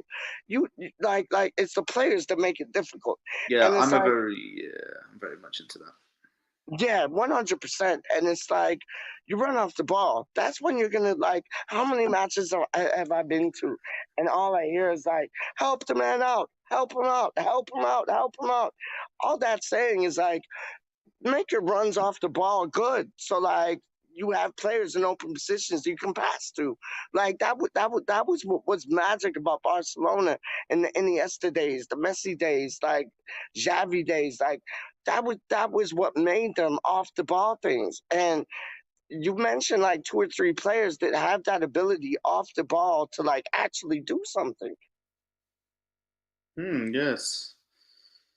I see where you're coming. I see where you're coming from, Doug. Yeah, I mean, I'm a psychological kind of footballing guy. I don't believe in necessarily imposing yourself on the ball. Yep. I'm more a team that has intelligence about it rather than flair. Yep. When I say intelligence, it's about knowing when to do something. And that just creates leadership as a way. It's the ability to make a leader of a player, someone who is confident enough to say, right, here's what we're going to do, here's how we're going to do it, and here's what everybody's got to do to make this work. So if you put it into my players, Omorogic has to wait to time the tackle. Dale Frye has to head it away. Let's say CDK has to precisely control the ball. Unal has to head it. Pacina has to dribble it. Marcus Antonio probably is going to be on the bench, but once he comes on, he'll start to work off the ball a lot. You know, tHe's gonna have the technical ability, although that kind of contradicts what I say. It's still something that's needed. Oyarzabal's going to have the precision shooting. So I want a team with everyone where they've got a role to play.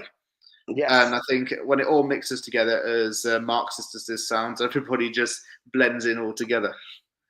No, I listen, Brethren, I agree with that. And for people that don't know, like, listen, you got a football brain on you, like, real talk. And what you said the other week, man, like, gave me shivers, like down my spine, man. When you were talking about, like, the psychological game, like, that we played against Leon with Diop, like, and just tell the people about that, please. Because I know you said it on your channel, but I want people to hear it on my channel, dog, because that was such a beautiful piece of information, dog. For next season on From the AnViL, I'm going to start doing tactical analysis of games. I know, but tell them about the Diop thing. No. Tell them about the Diop thing, dog. Trust me. I'm gonna. I'm just previewing something. So now that I've done one for the Leon game, I'm thinking I might make a series out of it next season. So that's just a pointer that I want to make. So to answer PeacH's question, how we psychologically beat Leon was through off-the-ball movement and trickery. Now, if you look at the first goal for Craig Dawson, headed, Dembele is locked onto Diop because those two players were locked onto each other all game. Now, what Dembele anticipates is the ball to go to Diop because he's closer than Dawson to that ball when it's crossed in. He completely forgets that Dawson is behind him, and that's why Dawson gets a somewhat free header. Now, as for the second goal, this is to do with predicting the wrong move ahead of time. Now, Declan Rice is in the box. That Rice is going to make the pass. Instead, he takes the shot, which shakes them a bit because they shot to happen. And as soon as that left Rice's boot and went about halfway past the box, I knew that was going in. Ben Johnson's cross before that was headed away. And did that away correctly to begin with, and that's what gave Rice the chance. The third goal wasn't really a psychological goal. That was just a good run from Bowen. But the other two were really trickery. Like, do you that's think what that was manager? So my team would be based on brains. Do you think that was Moyes, or like that? You think that was Moyes, Naveen, like who and what like person was in the backroom staff on the coaching team that like told them to do that? Who do you think?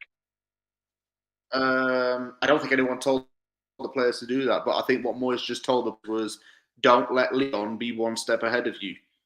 Because they've seen how you play the stadium, they've seen how we already did in that game. We're going to play mental chess with them. Don't anticipate next move to do so and then complain when it goes. Make sure that the Leon are not up to speed with what you're doing. Yeah. And make sure hit them there. Yeah. 2 out of 3 times from there. Yeah. Yeah.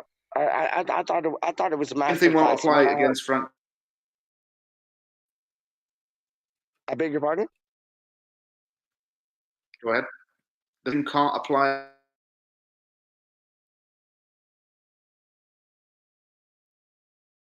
against Frankfurt. I think that's what you're saying. Like we have to go on the same path. Like that we did against Leon, like against Frankfurt? Is that what you're saying?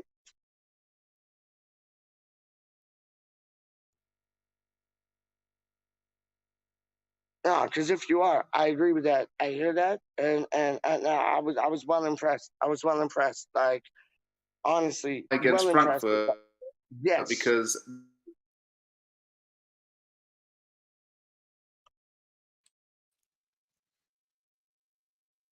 I hear that. I hear that. I hear that. I hear that. 100%, man.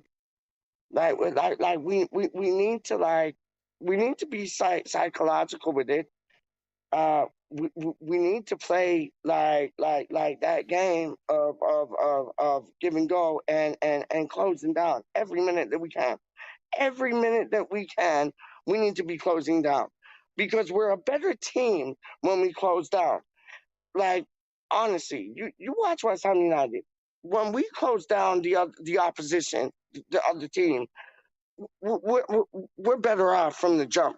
And we need to do that more often. And I find us doing that in Europe, like from day dot, like big up Lucas. But it's like, I find us doing that from day dot, just like closing down the opposition. You put some give and go, like in that, like that's on next level things. You put some dribbling in that, that's on next level things. You put some like pinging the ball around like Pedro or OBA, that's on different level things, dog. Like honestly, like what you're saying, it makes a lot of sense because it's like it's honestly what Pellegrini wanted to do, but Moyes has the opportunity to sign these players that you're talking about to actually get it done proper. I agree with you yeah, 100%, I man. mean, all I do is just, I mean, I know I like watching sports in general. I mean, I watch North American Word up. sports. I Yep. watch hockey, NFL. Word up. I watch basketball sometimes, but my main strength is soccer, football, because Yeah. 100%. you know, it's all I really think about. People think I'm obsessed with it. It's not an unhealthy obsession to me. I just like the sport, but I like the more detailed side of it as such. I mean, I just like these minor little details and looking a little bit more in depth to like links and have I that love beside that. me. And I write for Green James, Street I love Hammers, that. so I write some of James, this I stuff for Green love Street that. Hammers. I write, you know, journalistic articles about this kind of stuff, and I will be writing about these players on the Green Street Hammers website because I've spoken to them about this. I'm going to be Yep. doing a segment with my scout Yep. reports on it, and they've And recommended what website is that on again? GreenStreetHammers.com, I believe it is. It's on Fansided. Love it. Love it. Love it. Love it. Love it. And you know what? It is not an unhealthy like passion to have. It's more healthy than not unhealthy. And I like yo, I'm your boy that's like always refreshing like my news now, my one football app, everything, just to like find out what's going on. Like I when I don't have like internet access, I go mad because like that's my only ways to like seeing what's coming through with like West Ham United on how we're gonna improve. And all I've ever wanted to see this club do is improve, and we are improving. And David Moyes is at the catalyst of it all. Like I wasn't big on him coming in second time. I thought, oh, you're going back to old ways, taking the piss. Like no, Yeah. but he proved me wrong. Like honestly, like the getting Stuart Pearce through the door, that was a mission, and he did it. Like that was a mission for him to get Stuart Pearce back in the door. That was a mission, and I was praying that he'd get Stuart Pearce back in the door, and he did. And not only that, like he got like Naveen. He got Naveen from England. Like people don't understand how important Naveen is to us. Like I don't like you can watch West Ham, you can follow West Ham, But like, yo, when you talk about backroom staff things to me, Paul Naveen is so important to us. Kevin Nolan is so important to us. That is probably one. Like, listen, I love West Ham captains. I love Winston Reed. I love Lucas Neal. I honestly, I love the man them there.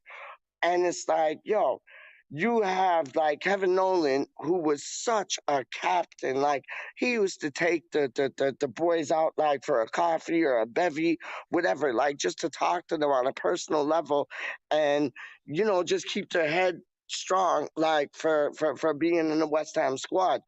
And I think he portrays and gives that more like in the role that he has now. Like I think Kevin Nolan is so important. Um, Irvine, I think he's like in the backstages. I don't even know if he's there no Mhm. more, but I think he's in the backstages. Is he there or not? I don't know. I No, don't know what he's huh? doing. I got Yeah. no clue what he's doing. I'm sorry, I don't. I don't. No. That's gravy. That's gravy. I just thought he was like kind of like in the back still, but like you got Naveen and then like come on, man. Like, would you ever want to like ruffle feathers with Psycho? Like, I wouldn't. Honestly, I wouldn't. And I think the whole West Ham squad feels that way. I would not want to ruffle feathers with like Stuart Pearce, like ever. It always looks like he just woke up. And it's like, honestly, he is a legend. Like you got Stuart Pearce, you got Kevin Nolan, you got Paul Naveen, and then you got beautiful David Moyes. It's like that is a that is a thing right there, Doc. Like that is it's not just your manager, it's your backroom staff. And I rate our backroom staff 10 out of 10. What about yourself? Our backroom staff is incredible. Everyone from our That's what I'm physios saying. to our coaches. Yep, yep, yep. And who is the boy? Who is the boy? Who's the boy? Who's the boy? Rusty B. DJ Rusty B had him on the show. Tony Carr. What a legend. Yes. What a legend. What? But did you see that? Like he is such a down to earth man, and he's like done all of this from the youth to the top. Like Tony Carr, fucking love you. I fucking love I you. do. I love the guy. Such a legend, man. Such a legend. Honest to goodness, such a legend, man. Like, like, oh, what's your thoughts on Tony Carr, James? I think Tony Carr's a great guy. He's a great guy to have around the Any? club. Yep, He's a great guy. He's yep, just so respectful of everything. yep. I agree. I agree, man. I agree, man. I 100% agree, man. Like, he's seen it all, hasn't he? Really? Like, He when you think has. about it, he's seen it all. Yeah. He's seen it all. Like, you're talking like Glenn Johnson times, Doc. Like you're talking Joe Cole times. Like he's seen it all. Tony Carr is like he's would you call it the puppet master or like the jigsaw puzzler? Like he's put all the pieces together, isn't he? Yeah, I suppose so. Yeah, Yes. I love it. I love it, man. I love it, man. I love it. So I'm gonna ask you one last question, Doc. If we could, I know you went through your eight, and you did go through your eight. You got the eighth one in, yeah? Yeah. Okay. So let me ask you this: dream signing, dream signing. Money's not an issue. No. Watch this, dog. Money's not an issue. We could sign anybody in the world. Money's not an issue. Transfer things not an issue. Like COVID pandemic, not an issue. One player who would be your dream signing of West Ham, who you could get like yesterday, tomorrow, today, who would that be? Are we talking about my what the players that I mentioned? No, I'm talking about like a dream signing, dog. Like Darwin Núñez, man. Darwin Núñez. there you go. I don't know why people say he's gonna flop. There you go. There you Just sod go. off. If you think he's gonna flop, just literally sod off. So statistics on Nunes. Give them to me, dog. Give me Darwin Núñez statistics and like what you think he'd do for West Ham, where you Give me think looking he'd up. play for West Ham, like He'd play as a striker. Tell you that. 100, 100, like right up the top, right up the top. Go on. Yo, And 25 goals in 26 games. Come again? 25 goals in 26 league games. Are you playing with me? Like that's like almost like a goal a game. Where is it? Yo, that's mad. That's mad. That is mad. That is mad. 25 goals in 26 games. Man, I'm showing you, man. Like, yo, yeah, yeah, yeah, yeah, yeah. Like, you got people saying Messi and Ronaldo and like players like that, but there's a new Messi, there's a new Ronaldo, and you know what? The new might be in his own flipping name, Núñez. You get what I'm saying? Like, yes. What do you like about him? I know 25 goals in 26 games, but what do you like about him? Like what sparked the fire? Like what like besides the 25 goals in 26 games, like what do you like? Do you like his off the ball movement? Do you like his getting in the right His position goal at the right scoring. time? I beg your pardon? His goal scoring has to be the goal scoring. Well, 25 goals in 26 games isn't like, that's like a 100% CV straight up. I ain't It even is. playing with you. Yeah, I know, man. I know. And he's both footed. Like, yeah, you know what? Yeah. And he's Leon, isn't he? Oh yes, he is. Yeah. Yeah, let's get him. Let's get him in. Let's get him in, man. Let's get him. So when are you applying for the scouting job at West Ham United? I don't know. You should do like yesterday. Straight up. Yo, I got your back, Doc. I got your back. This was like a brilliant conversation and it was brilliant insight. And listen, James the AnViL has his own YouTube thing. James from the AnViL, isn't it? James from the AnViL on YouTube. You have to watch it. Like this guy has like, yo, you're kind of a genius, Doc. Straight up. Thank you. You're welcome. I mean that like from bottom of heart still. From bottom of heart still, man. I mean that, man. And I got okay, so the last question, see I'm gonna keep going. Last question. Last question was like your dream signing. Who do we need to get rid of in our squad right now? 3 players. To get rid of. Let's get rid of Masuaku. Word. Let's get rid of Alex Krall, just for his own benefit of his career. Yeah, you have to, Doc. You have to. So no, forget Alex Krall because he's already gone. He's already gone, Doc. So it's like, yo, Masuaku, Alex Krall's already gone. So like, let's make it difficult. Second one, and you can't say Yarmolenko, and you can't say Yarmolenko. You can't say Yarmolenko. So you got Masuaku gone, Okay, and then who else? I won't say Yarmolenko. I will say. I will say.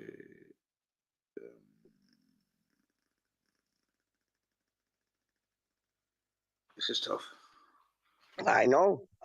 That's why I posed the question to you. I know it's tough, Doc. I know it's tough. Like, okay. No, you can't say Yarmolenko, and you can't say the who is it? Yarmolenko, and then Krall, and you can't say Fredericks. So you got Masuaku. So you got. Why'd you do this to me? Come again? Why are you doing this to me? I can't think. Not because, man. It's like, yo, you come with so much brilliance. I'm gonna cut you out, dog. Like we're gonna get rid of. So you got. Masuaku was definitely number one. 100.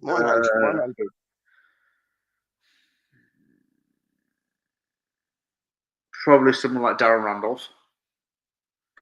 Good shout. Excellent shout. Excellent shout. And shit. Oh.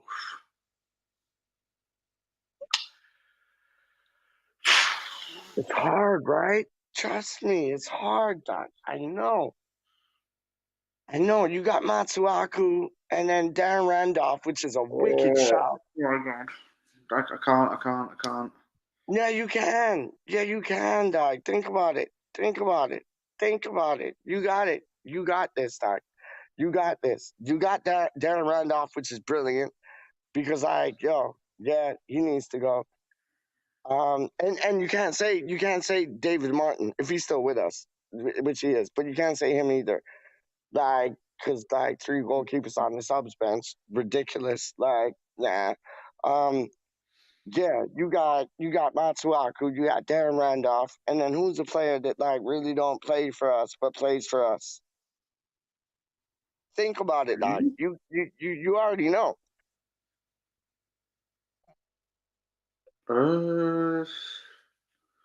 This is a tough one. You've tried to trump me with this question. Klaus Mhm. Walker was the only one that came to mind first of all. Oh no, 100%. But that comes to everybody's mind. And Fredericks comes second, Yarmolenko comes third. So that's why I like took them off the list.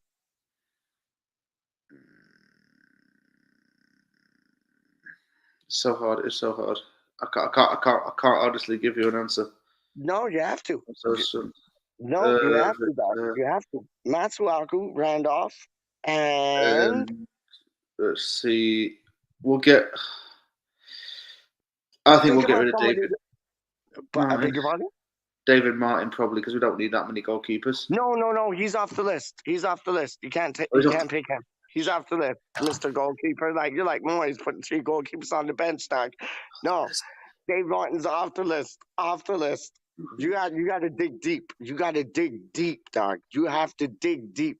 Who's a player that comes on, don't really do too much? He might do like bits and bobs here and there, but we could get rid of him and get a better player in still. I don't want to say Vlasic really because I think he's still actually good when he still comes on in games. I can't say Vlasic. I agree with that. Comes on, doesn't really do much in games. Do you know what? Honestly, with great reluctance, given the players I mentioned. Here we go. Dun, dun, dun, dun, dun, dun, dun, dun, dun. Who is it, Doc? I have to say Saïd Benrahma. That's what I was talking about. You read my mind. That's what I was talking about, man. Yeah, and I'm adding more names to the list as we speak. But like, what's like? Do you think that Moyes could like do a Bowen with Saïd Benrahma, or do you think that like he's a lost cause? Like, bit far to say that he's a lost cause. No, me neither. But it's like, no, me neither. Not at all. I was so excited when we signed him. I thought he like would be our next Payet, like Lanzini / Payet. I thought he would be that, and he plays like the boy that you picked in your 8 that just like holds the ball too much. It's like that South American thing, Doc. Like he needs to distribute it more than do 2 things with it, and I think he'd be so much of a better player. Real things. Yeah, I mean, you just got to work on a few more bits with the legs, a bit more better with the passing. Yep. Yeah, that's those things. No, I agree with you, man. I agree with you. Saïd Benrahma, I was so excited when we signed him. I thought like we found our playmaker, like our Payet, like our Joe Cole. Like I thought we found pound for pound our playmaker in him, and he just hasn't like he has it in him. I know he has it in him, but I don't know if it's like the tactics that we're playing. I don't know if it's like I don't know what it is, but it just seems like I could see Saïd Benrahma going to like Leeds or Newcastle and like doing a job. Honest to goodness, I really could. But like at West Ham, he's just like I'd rather have Jesse Lingard in rather than Benrahma. Real talk. Yeah.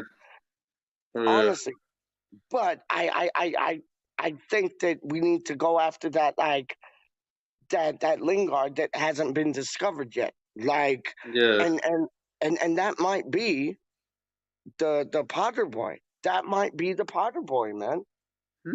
Yeah, maybe. You never know. Maybe. You never know, man. Like I'm still keen. I'm still keen on Lewis Potter Keen. I'm still keen on Carvalho from Fulham. I think he would do a job. I think he would do a job. Like I really do. But you were saying that like he's already going somewhere else. Who's that? Sorry, who? Carvalho from Fulham. Oh, yeah, he's going to Liverpool. That's what I'm talking about. I could see him doing the job. Ruben Loftus-Cheek, yay or nay? I say yay. I say get Marcus Antonio instead. There you go. Okay. I say this will never happen. Never ever happen.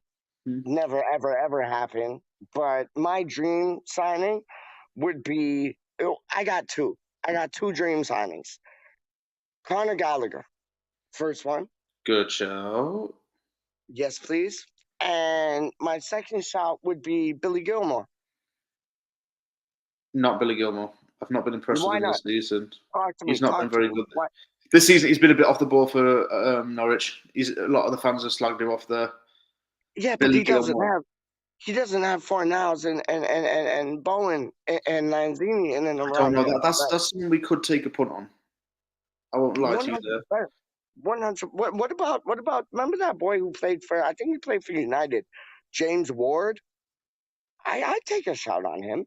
I'd take a shot on him. I would, and he's young, and he knows the English game. I'd take a shot on him. James Ward Prowse? No, not. I'd take a shot on him too, like free kick specialist. Yeah, no. There was a boy named Ward that played for United. I'm sure it was or James. No, his last name was James. Sorry, it wasn't James Ward. His last name was James, and he played for United. I forget his first name, but his last name was James. Look it up if you can. He played for Manchester United, and he was like a Daniel James. I beg your pardon? Daniel James is shit. No, Brethren. I'd have him. Shit. I'd have him, dog. I would have him. James. I would not have him. I would have him. I would have him. He's a Welsh Walcott. He's a Welsh Walcott. I would have him, dog. Okay, yo, listen. Check this out. Just to make this like exciting and interesting. 3 championship players, not including your Keen Lewis Potter Keen or whatever his name is, Potter boy, not including him. Who would you like? 3 players you'd pick up from the championship, because I think the championship is like people want established like English talent. You get me? Like or established players in the English league. Like, who would 3 players that you would have at West Ham in like a second? Like, my first one would be Worrell. I think he's from Middlesbrough. I think. No, the not defender. Forest. Nottingham Forest. My bad. I'd have him. What would your first one be? What, from domestic? No, from the championship.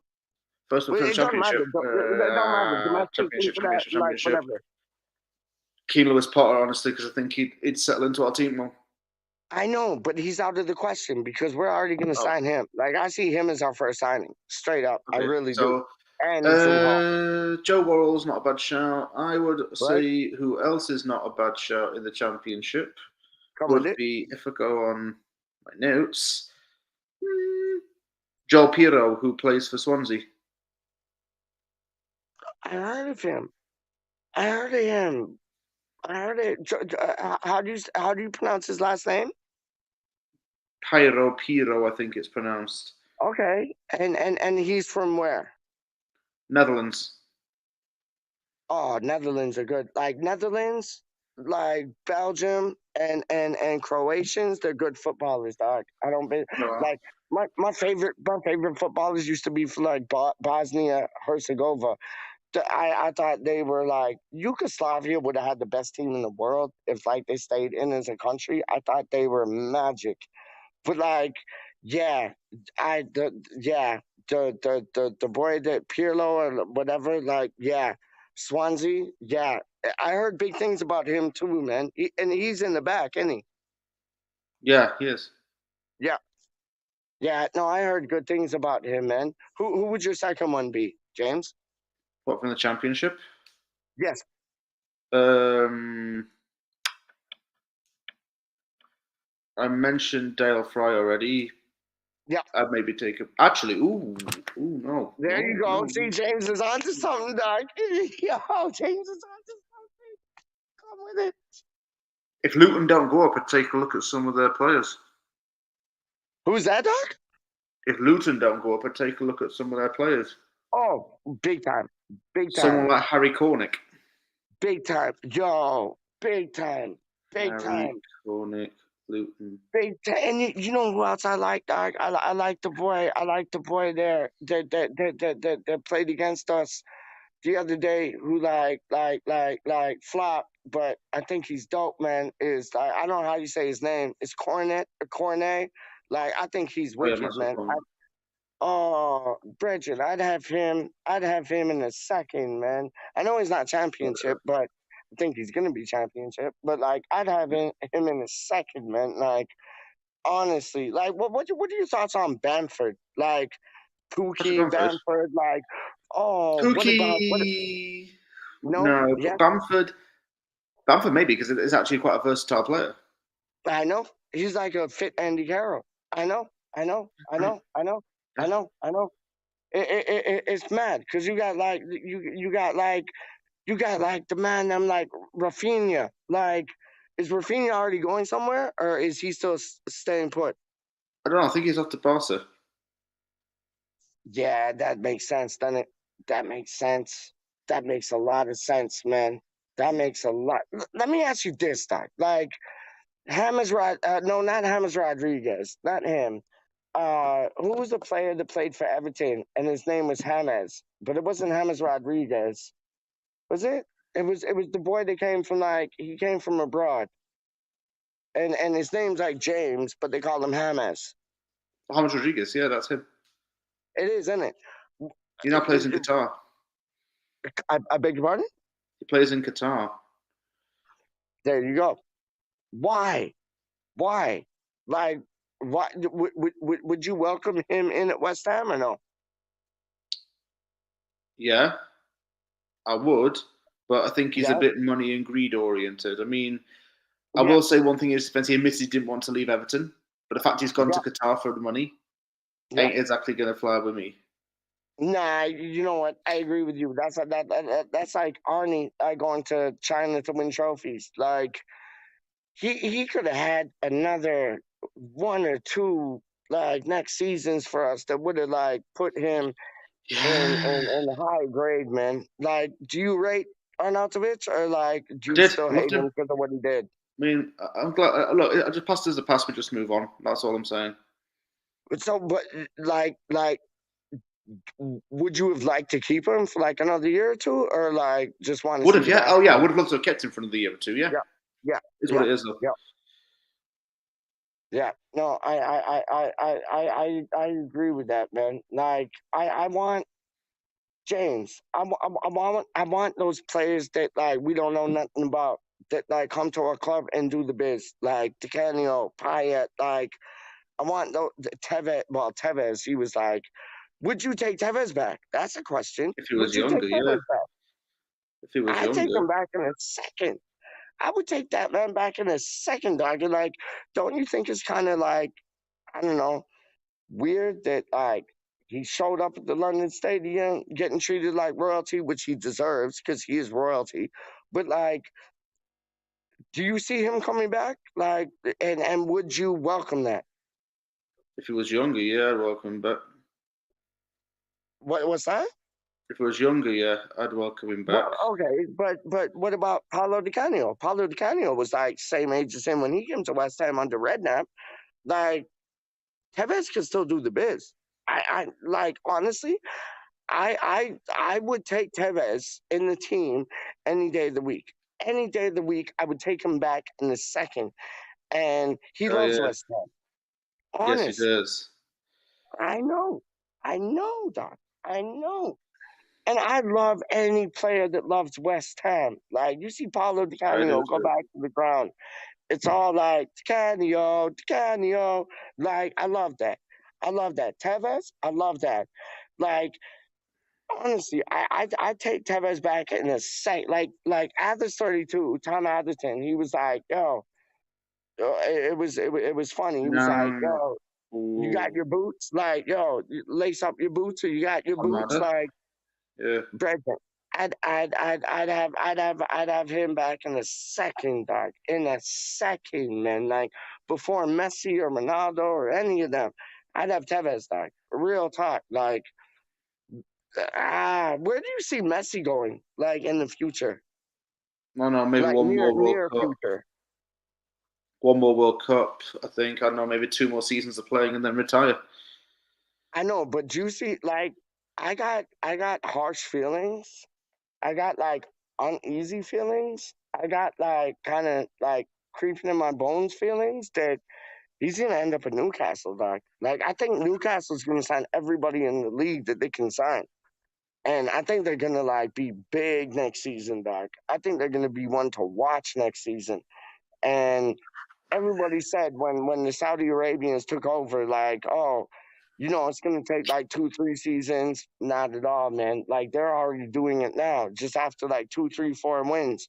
Like, do you see Newcastle like signing big players? Like I know they signed Trippier and all them things. Like, do you see them signing like big players like your Messi's, your Ronaldo's, your Mbappe's, your even your Tevez is like, do you see them signing those type of players, or it's not in their realm?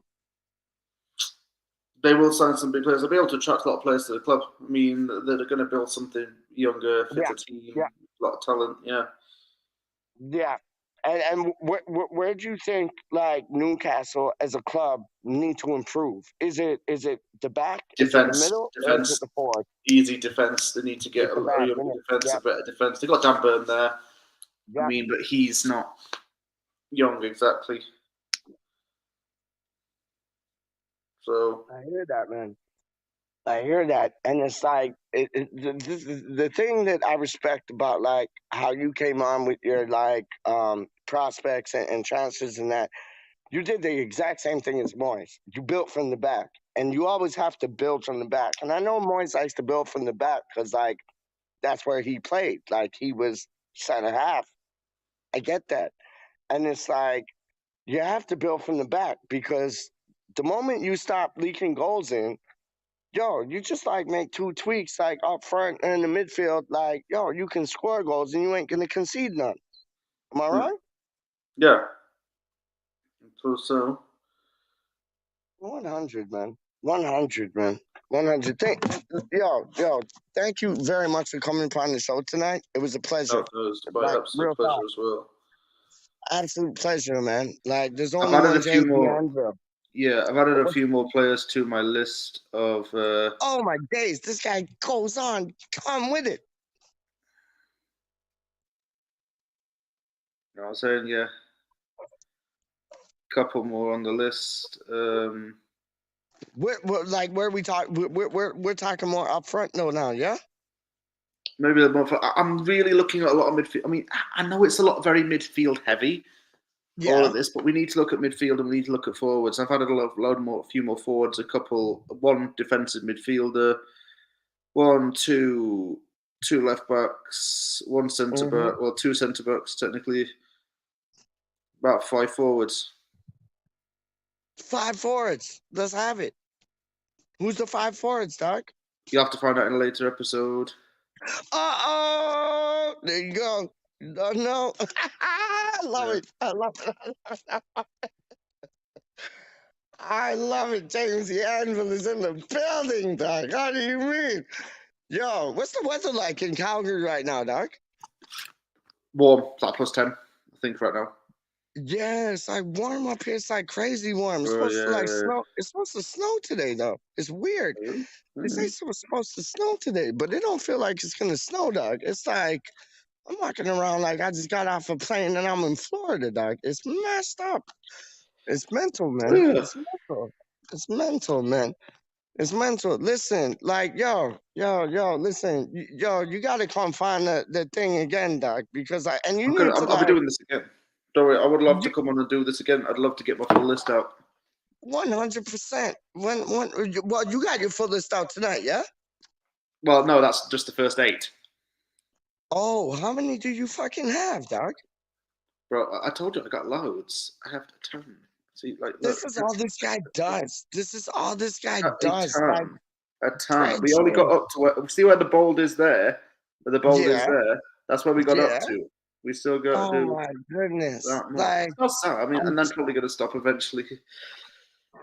Yo, I gotta get Budgie on here with you, Rise on here with you, Kieran on here with you, cause like, yo, man, Yeah, I I'm love only on West to Ham. number 8 on my book, so I've got a lot more to do. Get prepared for Can't next time. wait. I can't wait. Listen. I'm gonna put the West Ham RaNdoM squadron And also, yeah. doing some studying, And dog. also, And if it's, anybody has any player suggestions out there, let me know, and I'll do some work on them. But you can just let me know as well. It's not all I me. I love love that. to hear other players. So just let me know who you want, and I'll do a little bit of work on them.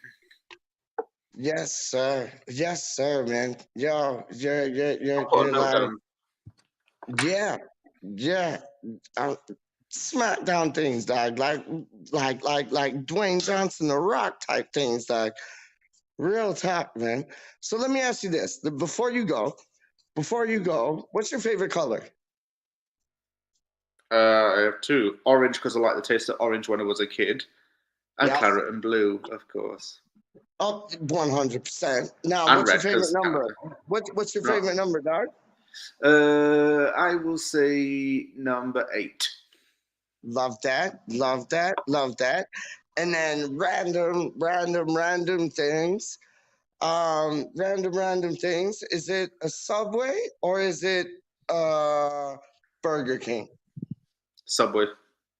100%. I don't really Done eat it either, but I have to pick one or the other. So if you go to Subway, what are you getting at Subway, dog?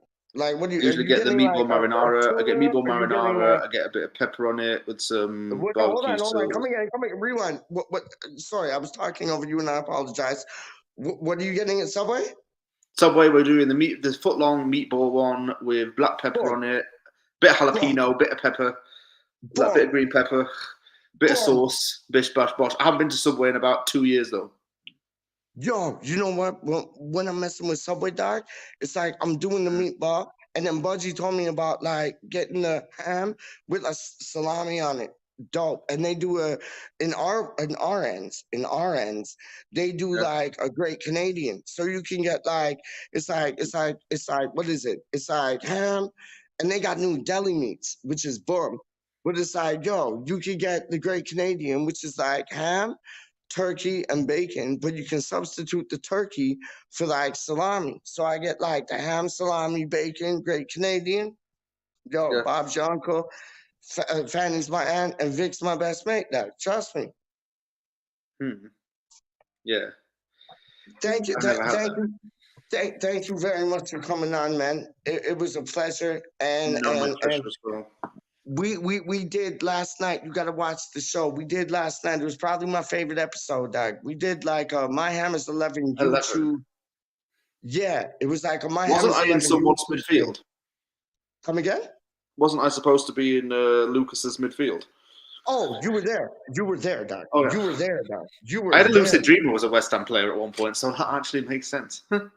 You were there, dog. And it's like, yo, I had like what? I had like what? KDK on like right fullback, and like Specky Becky on like left fullback. Crazy. Rise was in the mix. I had like Russie V and like Charlie Walsh in the middle on one team, and then we did like a YouTube thing we did the YouTube thing, and I had Gio and Gonzo in the middle. Like, it was mad, and Yeah. it was all Lucas's idea. And Lucas, brilliant man, I love him to bits and bobs. He's going to England today. I know he is. Yeah. Yeah, and he's gonna have the time of his life, man. He's gonna, and I might be going to the Sevilla match. Well, not Sevilla match, but the West Ham against whatchamacallit, Rangers. If it goes on, I might be going to that, man. So it's like, yo, fingers crossed. You get me?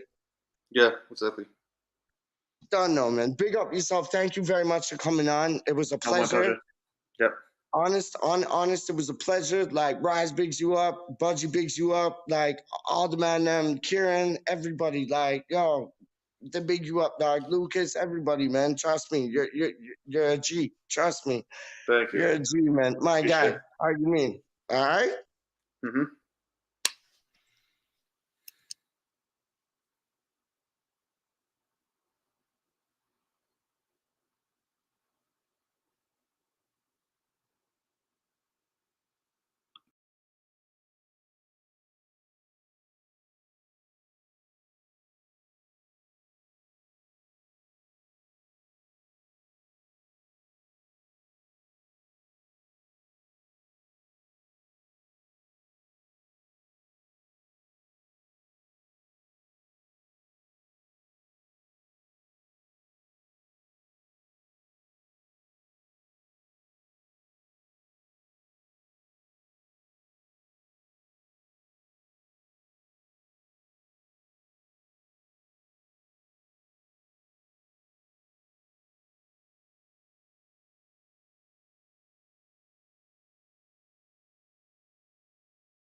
Hold on.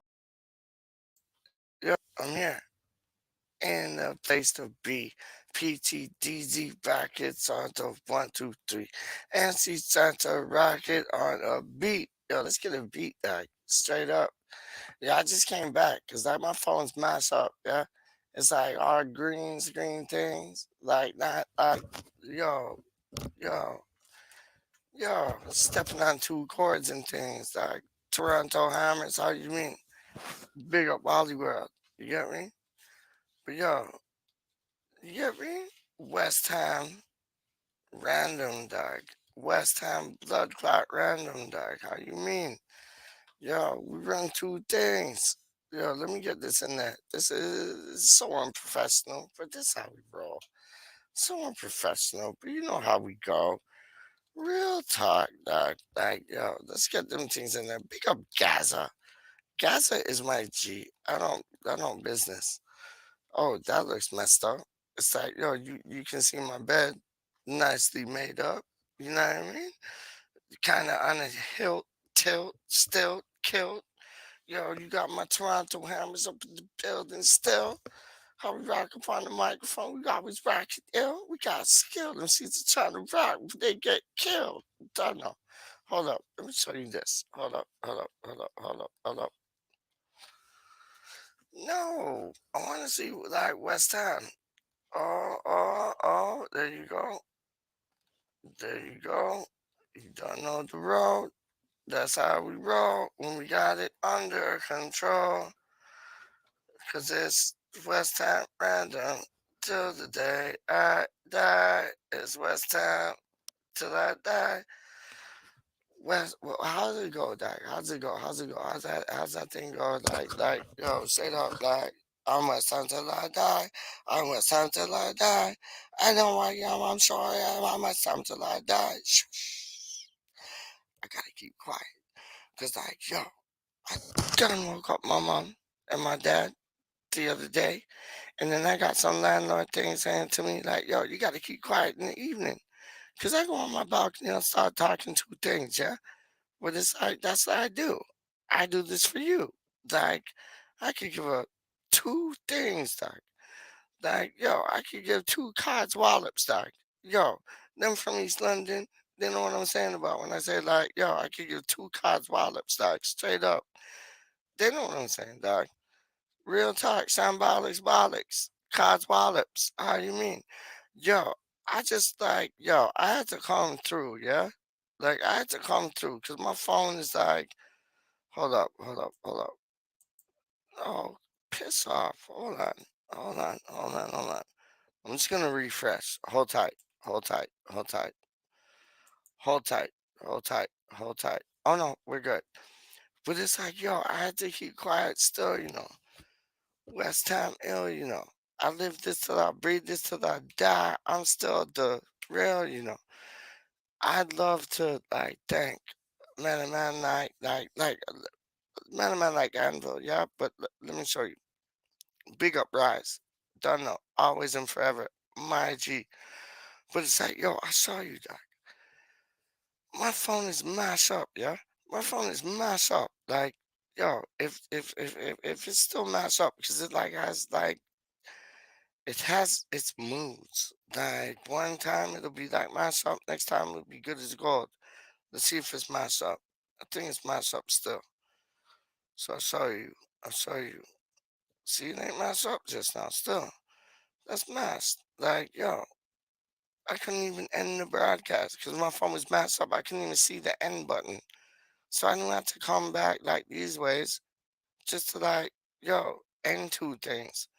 But I don't want to end two. I don't want to end two things. I love my people, dog. There ain't no other YouTube channel on here that like has so much respect for like the people that like come upon this. Real talk. And like tonight was a good show. Yesterday was a good show. It's like we're only getting better and better. But look at my phone, dog. You can't even see it. Like you can't even see it. See that? That's what I see. That's what I see, dog. So like I can see like up there and then down here, it's all like that. So I can't see whether to end, start, two things, and then it just flashes. I can't see two things. If anybody wants to donate dollars for PeacH to get a new phone, come through. I feel whack saying that. That's like bad. That's not nice. Because I don't ask anything from anybody. You get what I'm saying? I don't ask anything from anybody. But like, look at my phone, dog. Like real things, that's how it is. Like that white there is green to me. You get me? You can't see the green, but it's like you see the flashy. All I can see is like up there. I can't do nothing down there, dog. Real things. It's like, yo, I couldn't even end the broadcast with James, the AnViL tonight. I had to wait till I got home because of this stupid shit. You get me? It's like black spot things, dog. I couldn't even like, I can't see like what's down there. Like you look up at top, you can see like what?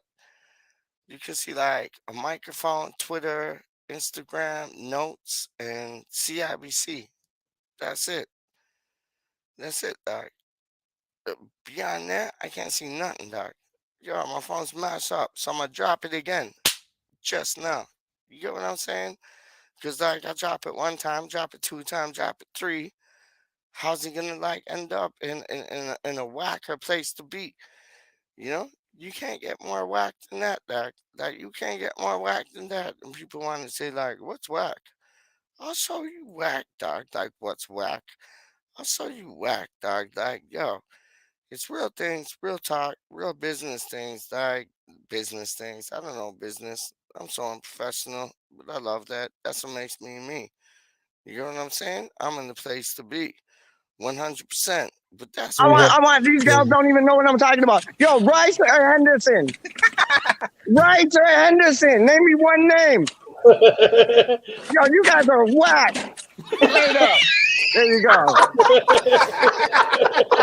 Don't tell me Rice or Henderson. Yo, they could eat some bird crack, dog. Straight up. I need to play with y'all. Like 5 of them. All they had to say was Rice or Henderson. It's stupid. Was it 3-3-3-30? Now we find out why PeacH. See that 3-3-3-30. I always get dirty. I got 0 people watching right now. How you mean? I'm kind of flirty. Yeah. So I'm gonna end it just now because nobody's watching. Nobody gives a fuck about PeacH, which is dope because I don't give a fuck about me. So everything's good. But yo, James the AnViL tonight show was dope. Yesterday's show was dope as shit. Still, we did like 2 like what? My Hammer's 11 with like YouTubers and thing. It was live up. So rather than wake my mom and my dad up, I'm gonna end it like, yo, eat 2 things of pizza, eat 2 things of pasta. How you mean? Big up Ja, smoke some ganja.